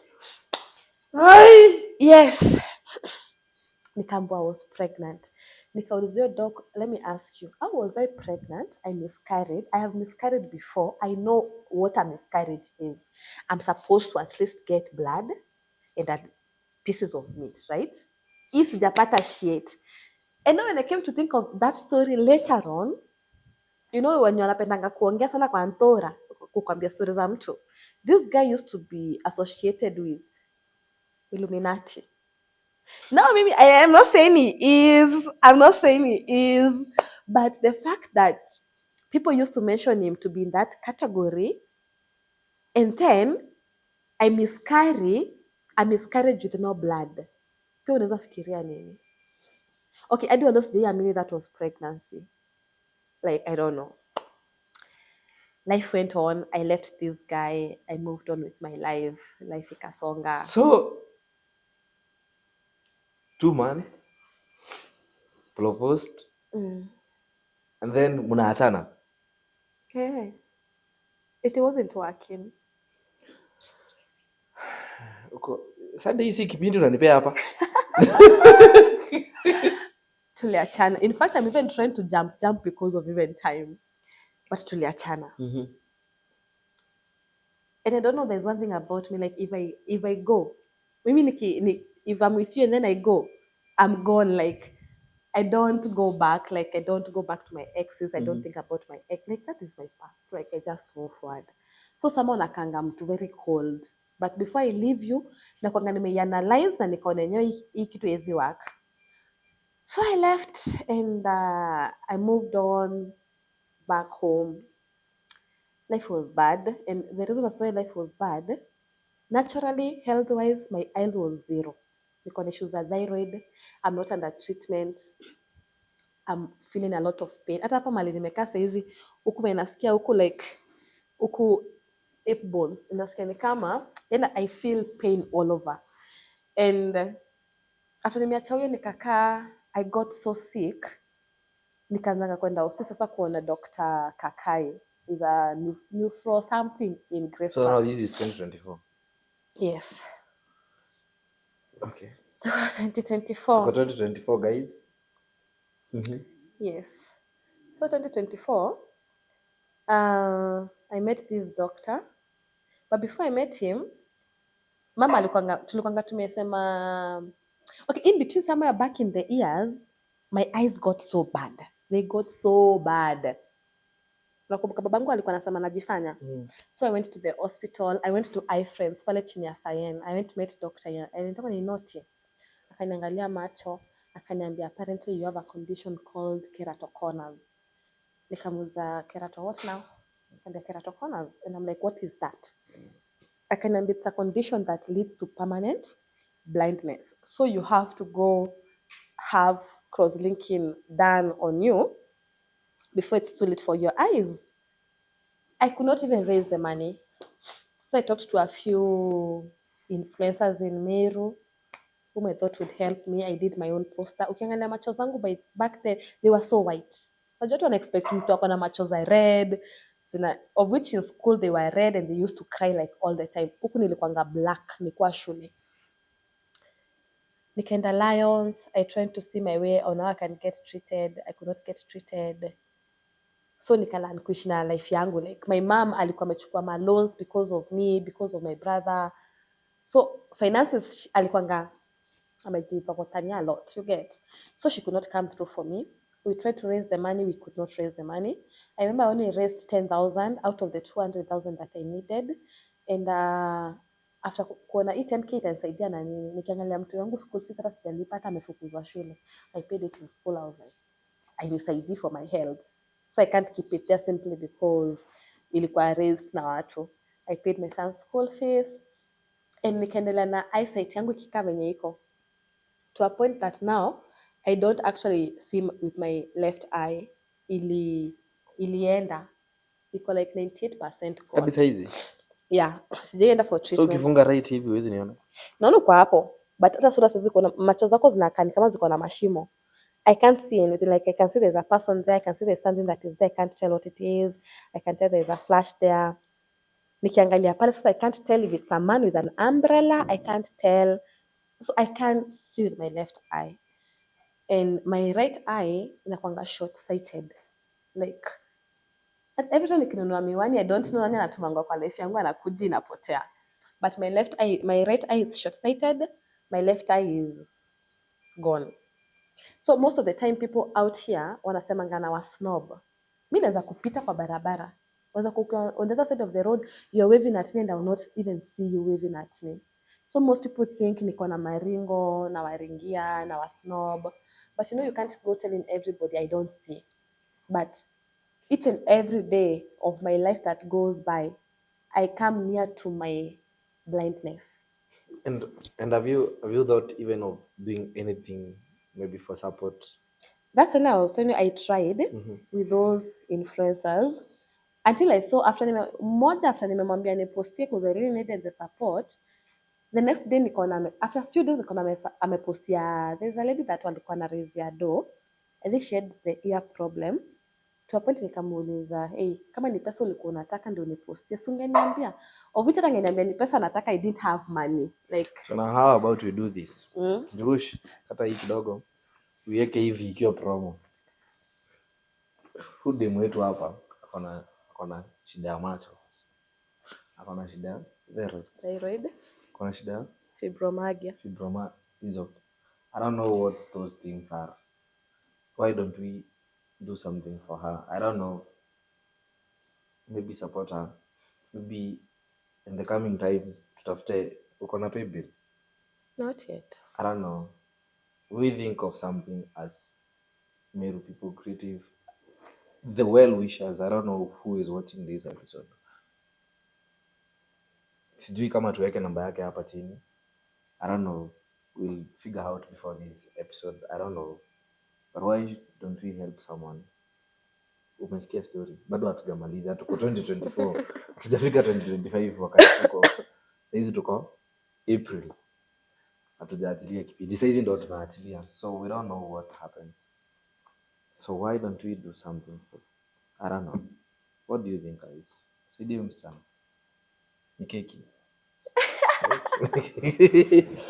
So now you don't see, you don't do that. Then mom, hakuna pesa. What do you do? I live, I endure. Let me tell you, if there is one thing that is worse than death, is having to endure something that you cannot control. There are times, huyo Dr. Kakai alinifanyanga the last test, alifanya test inaitwa ANA. When it came, he was hoping it was positive. I don't know why he was hoping it was positive, but it came out negative. So he diagnosed me with this condition called fibromyalgia, something like that. Nobody knows what causes it, and nobody knows how to treat it. You just have to live with it. And let me say, if it wasn't for my son, I think I would not be here, because it's the only reason I get this hope to live, this hope to even push the agendas that God has been bringing about. But at my age, sasa nikikaa home na wazazi wangu, my mom washes my clothes. I cannot wash my clothes. There's a doctor who told me the reason as to why I've been miscarrying, like my body can't sustain pregnancy, was because of hizo mashida zote za mwili. But of it, apart from that, I remember way back, people used to come and tell me things that were being said by my grandmom. I don't know how legit they were, but she used to say, sitaipata mtoto, sitawahi olewa, you know. And she used to do that early in the morning, mwenye nimezaliwa sasa. Until to a point, one of my aunties called my mom kumuuliza, na unajuanga so and so anakanga kikas gashere. And I don't want to think it's attached to that, but maybe it's also a possibility. I don't know. But there are times napatangwa na uchungu. There's even a video of my son alifanya accuse ya Ruto a crystal. And I didn't expect him to say that, but he really wants me to get treated. Every time we pray before bed, is like, God heal my mom. You know, I don't have anyone else, just my mom. Hi, President William Samoei Ruto. My name is Emmanuel Sekani.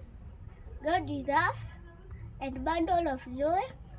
I'm the CEO of Sekma Uprising, and I wanted to tell you a story about me. Once upon a time, when I was just walking with my friends playing hide and seek, I went playing with them, and then I was searching in the grass to find some feathers. After finding some feathers, after looking once more, I found a crystal, a real one. Even I'm not joking. And it keeps falling every time. After you want to see it, it looks beautiful inside. And when I went to scientists to make sure how much is this, they told me 500 billion. And you are a billionaire. President William Samoei Ruto, you are our best president. I don't know why people keep calling you Kasongo, but that is a funny name. But what matters is my mother has been sick for such a long time. She has been going to the doctor for so many times. She has been feeling bad and keep going to the hospital every time. I've been wanting her to be blessed, and she has been blessed, but still she needs medical care. We don't have that money, so I want to sell this for you online, and I hope you can buy it, please. President William Samoei Ruto, we need a better life. Even look at our house, our grandmother's house. We need money, God. And please, William Samoei Ruto, our best president in Kenya, thank you for being our president. Even when I was 2 years old, I was supporting you. And when I will be 10, because right now I'm 7. I hope Ruto will stay in Kenya and keep becoming our president. And Ruto, our president, Sekma Uprising, we have been helping girl child, giving them pads and helping them. And if you buy this, it's your lucky day today, because this lovely crystal, it looks beautiful. Look at it. Look at the inside. It looks beautiful. And God, our mighty Father and our Father, who made us, please bless this entire country and William Samoei Ruto. And we pray and believe, and I pray my mother will get well, and this cake is gonna be blessed. And we pray and say, Amen. Thank you, Lord. God, The one who is right here, Mr. Cristiano Ronaldo, the GOAT. I'm his fan. Even I'm wearing a football t-shirt right now. But don't mind, this is the theme of Messi. But I don't want it. I want it to be Portugal. And see ya later, guys. See ya.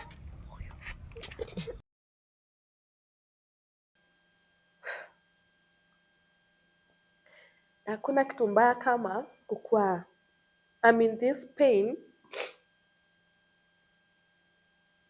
Nobody sees. When you look at me like this, I look okay, right? But I'm in this pain whereby nasikia uchungu mpaka naanza kupumzika, like the pain is too much. I can't go to the hospital. I can't even manage to go to the hospital. Painkillers are not even working, to a point that nilinyamaza tu, like I don't even tell my parents anymore. Like I hardly tell my mom what I'm going through, because what will she do? I feel so much pain. Kama siumwi na vidole naumwa na shingo, kama siumwi na shingo naumwa na tumbo, kama siumwi na tumbo naumwa na miguu. Like there's a part of my body that is actually aching, to a point sometimes when I'm walking I feel as if I'm gonna poromoka, like I can't sustain my body. There are times I feel so cold. The place that I love in my parents' house is the chimney. Mimi utanipata 3 ya usiku niko kwa chimney na ota moto, cause the cold that I'm feeling, I don't want to go to bed. Nasikia ni kama nawezeka miguu zangu huko kwa hiyo moto. Ni, you get what I'm saying? Like I'm feeling so cold. I'm in pain. My back is in pain. My stomach is paining. I cannot even peel a carrot. So apart from relationships not working, who can raise a family if you cannot even cook? Huwezi peel hata kiazi. My hands cannot have the energy to peel a potato. I cannot even be able to peel a carrot. Nikisimama kuosha vyombo, my back is already tired. And ukinifinya hivi nasikia pain, a lot of it. And I just survive. And actually the last and the first job that I did, I requested this guy to give me this job as a digital marketer, cause that's the only job I could be able to do. Mimi hata nipatie kazi full time, eti kukuja Monday to Friday, I cannot. Monday I'm okay. Tuesday, Wednesday, Thursday I'm in bed. I cannot even wake up out of that bed. Nasikia kama kiwete, like I can't even walk. My ankles feel as if they're gonna break anytime. And he gave me this job. I told him that mshahara wangu kuna nakata this amount of money, unatuma shule, at least ndio hiyo mzigo ya school fees iniondoke. And I worked and worked and worked, and then last month, because the month of Feb, like kama yote sikuweza kwenda job. So this guy nilimwomba kazi ya digital marketing, because I was in a place whereby I cannot actually rely on my baby mama. I know it's not funny, but I cannot rely actually on my child's father all the time. Pia ana struggle na health yake na vitu zake. So I told this guy to just be deducting my salary, na nikamwambia mbona nachukua kazi ya digital marketing. Nikamwambia I have health issues and I cannot make to come to work every other time. The times I'm okay and I don't know the days that I will not be okay. Na tukaitikiana, and nikajua atakuwa ananilipia school fees and ananitumia the rest of the salary. So Feb, I was not able to go to work, like at all. Like nilikuwa in the worst place of my life. And akanitumia March, mshahara ya Feb, he sent me 3,600. When you're talking about March last month? Yes, tuko April last month. He sent me 3,600. Nikaenda kwake nikamuuliza, why would you be sending me that? Now in this process, there's a guy that we are dating with.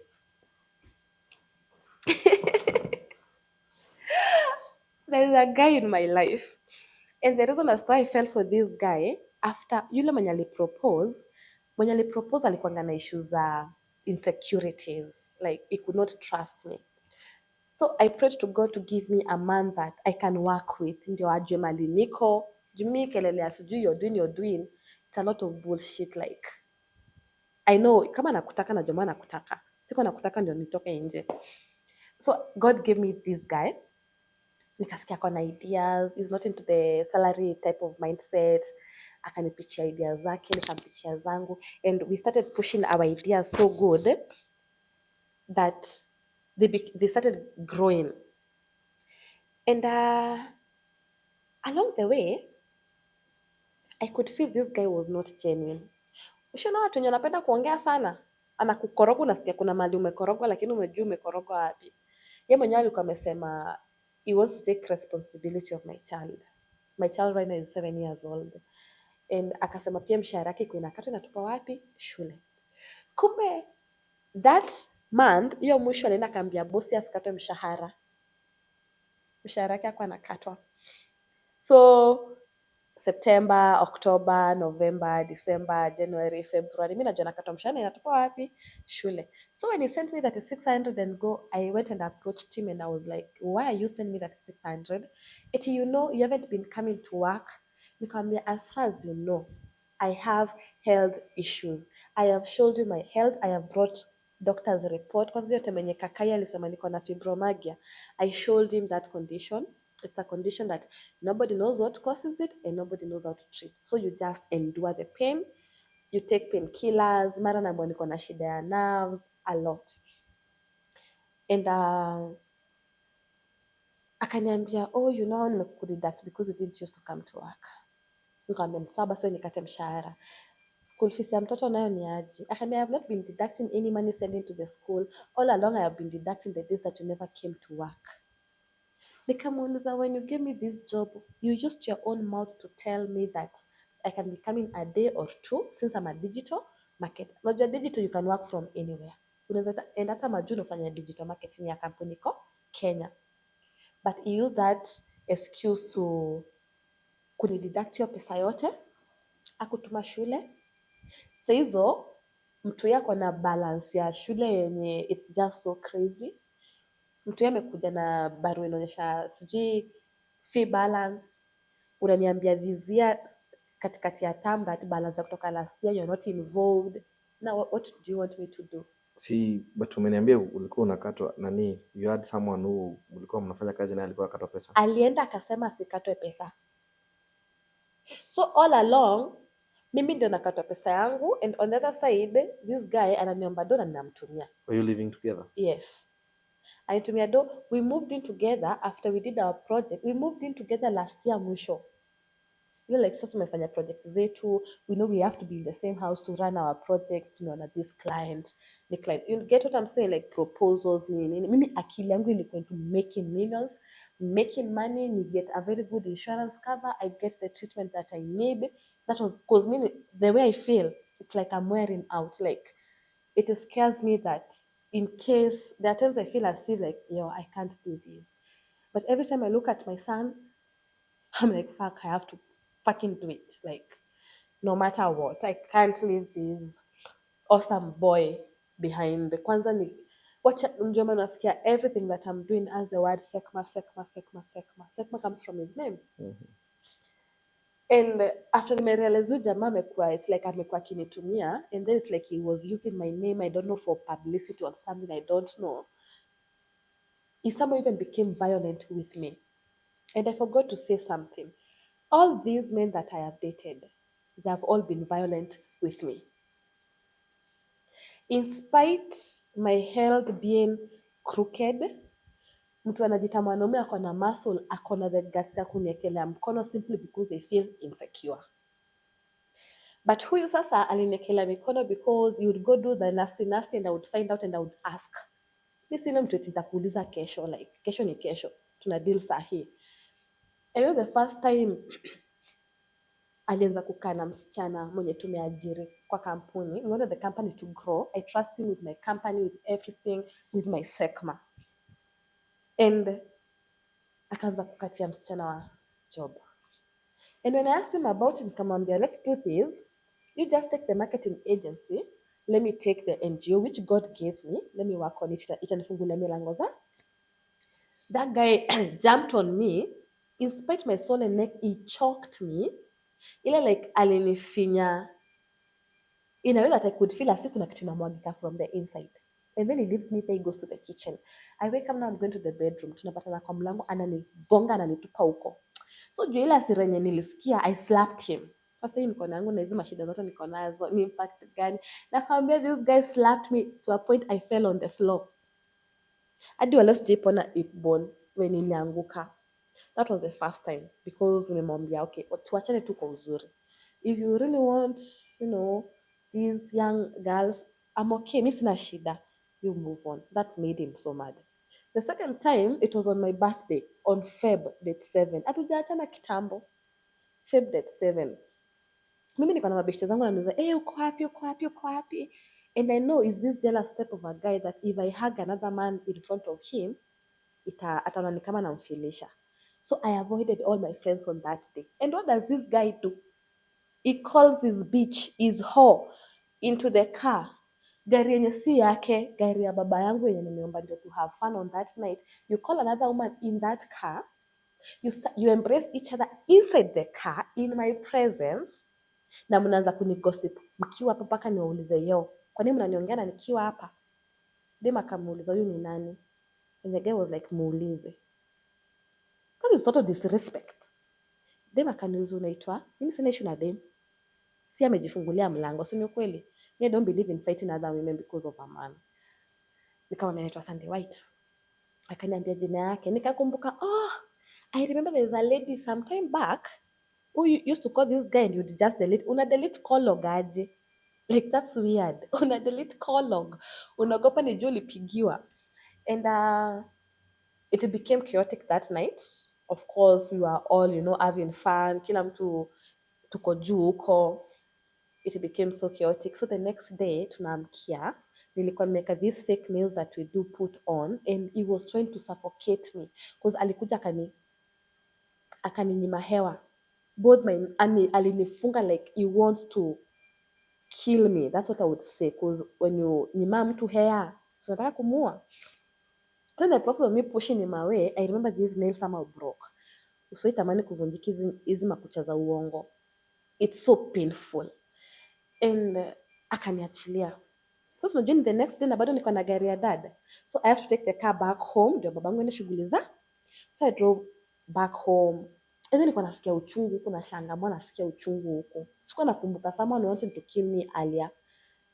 Hiyo story kaisha.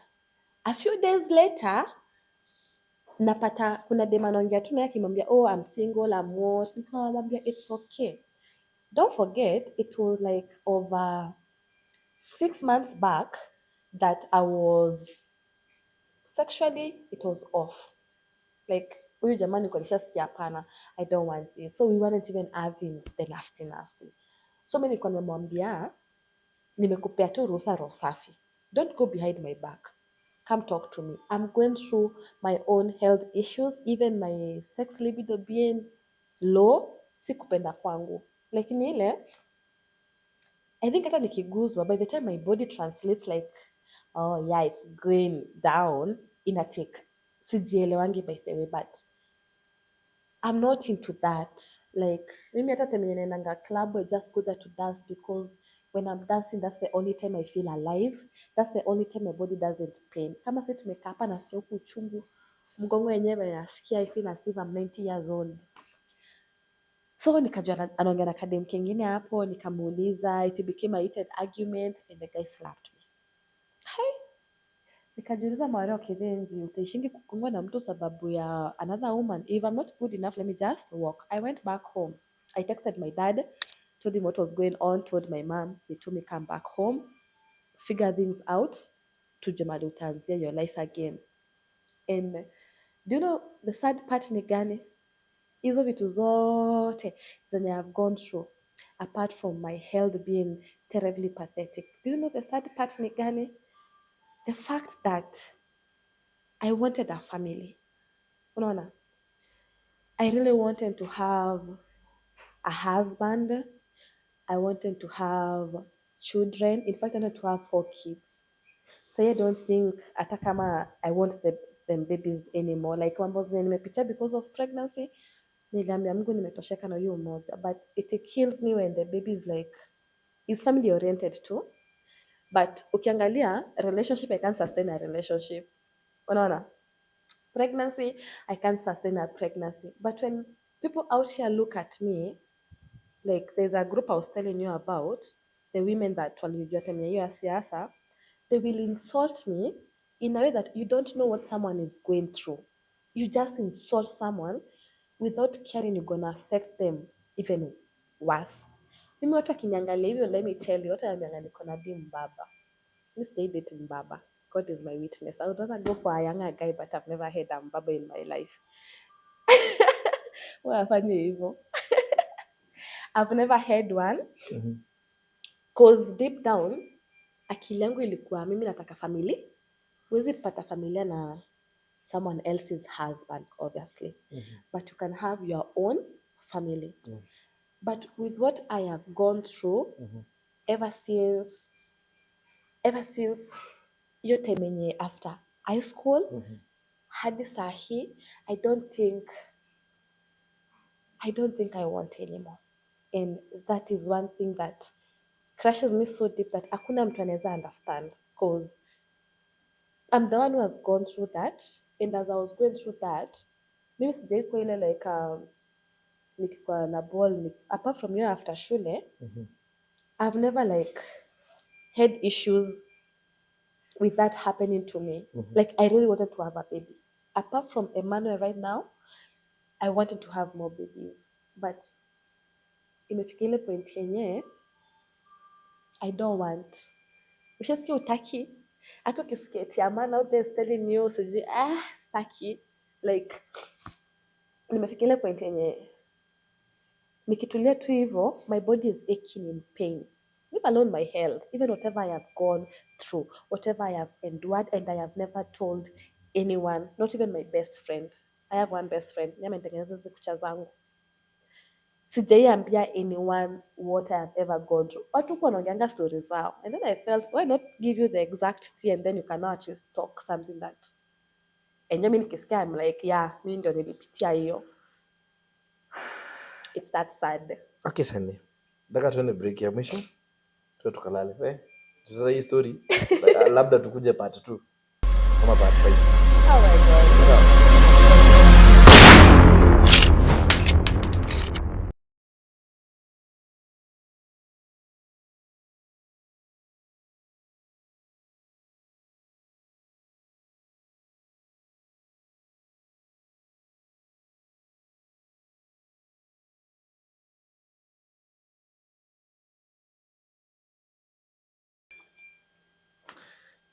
Well and well. Macho, welcome back. Welcome back, guys. This is my story, my style. Tuko na Sandy White hapa. Yeah. Karibu sana. Thank you. Sasa wewe unataka tuanze kuchonga vitunguu hapa. Sikupenda. Imehappen. Sorry about that. It's okay. So guys, as we were saying, let us, kama uko na job ya marketing, pia huyu msichana anahitaji hiyo kazi kuniliko. Ni sawa. So Sandy, wait, now you told me tumemaliza story yako. You've gone through a lot that I can't even nianze kuhesabu wapi. Watu warudi hapa kwa hiyo kipindi. Maybe kipindi nitaigawanya sijui. I don't know. What do you think now about your life? And you've told me it's all about your son. Yeah. Now what do you think about yourself? When you talk about myself, my son is there. Yeah. When it comes to me, mali nimefika, I'm just like, I just hope and pray that everything that I'm trying to work on works. Sikulia tena. I want whatever I'm working on works, because ushisikia ni kama una run out of time. No, you're not running out of time. I'm asking Tuanze like, hapo tu. yeah, I'm not, but that's how it feels because if I can't do anything, if I can't wash a mere cloth, I can't do a mere cooking. I'm out here, not that I get my family support in terms of finances to push my agendas. So if I'm not able to secure a life for my child, hata kama kuna watu watakwambia, oh, you know, kila mtoto alizaliwa na sahani yake and everything, the last thing I would ever want to do is leave that child of mine in a situation yenye mimi mwenyewe kusurvive ni ngumu. You get? That is why I don't want to go back there. That is why we're saying, for all the well wishers, we'll know by the time this episode goes out what to do. To support tu msichana tu, hata Elvoice, at least hata aweze kujitafutia.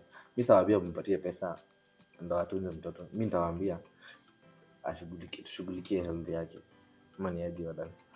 I've never done this on my episodes. I've never asked for any support, but for the love of God, she's here, she's beautiful, but inside out yeye mwenyewe anaumia tu. Honestly, personally nimemwongelesha siku 2-3 and she's not okay. I could ask her if she's okay or not, and I could see it in her eyes. Saizi amefurahi and then the next moment. So I hope something works out. Sandy, tutoke hapo. Yes. Now, what is about SECMA uprising hizo vitu zote you talked about, hata sitakuuliza ni za nini because it's about that young girl support. So what would you tell that young girl who looks up to you, doesn't know what you've gone through? What would you tell her? That young girl that most likely is just trying to understand herself, I would first of all ask them to take their time. Like, don't rush anywhere. You might have dreams, but let them unfold according to their own time. Don't force anything. Don't envy anyone. Don't let jealousy creep up in your heart. Just try to understand who are you, what are you meant to do, and just follow that. Let the rest of the things just unfold on their own, but concentrate on yourself. Okay, Sandy. Yeah. Now let me take you back to your 16-year-old self. Mm. What would you tell yourself if you had a chance to talk to your 16-year-old self? Man, I don't even know. A 16-year-old me, what time? Go from 2.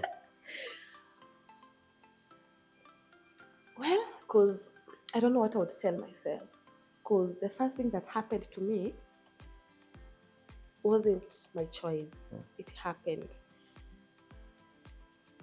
Honestly, I don't. Okay. I swear I don't know what I would tell myself. So now let us now assume you had that chance to talk to God. What did you tell God? Hey God, please, just take away this pain away in all dimensions, in all angles of my life, not just my health, my finances, my social life, my family life.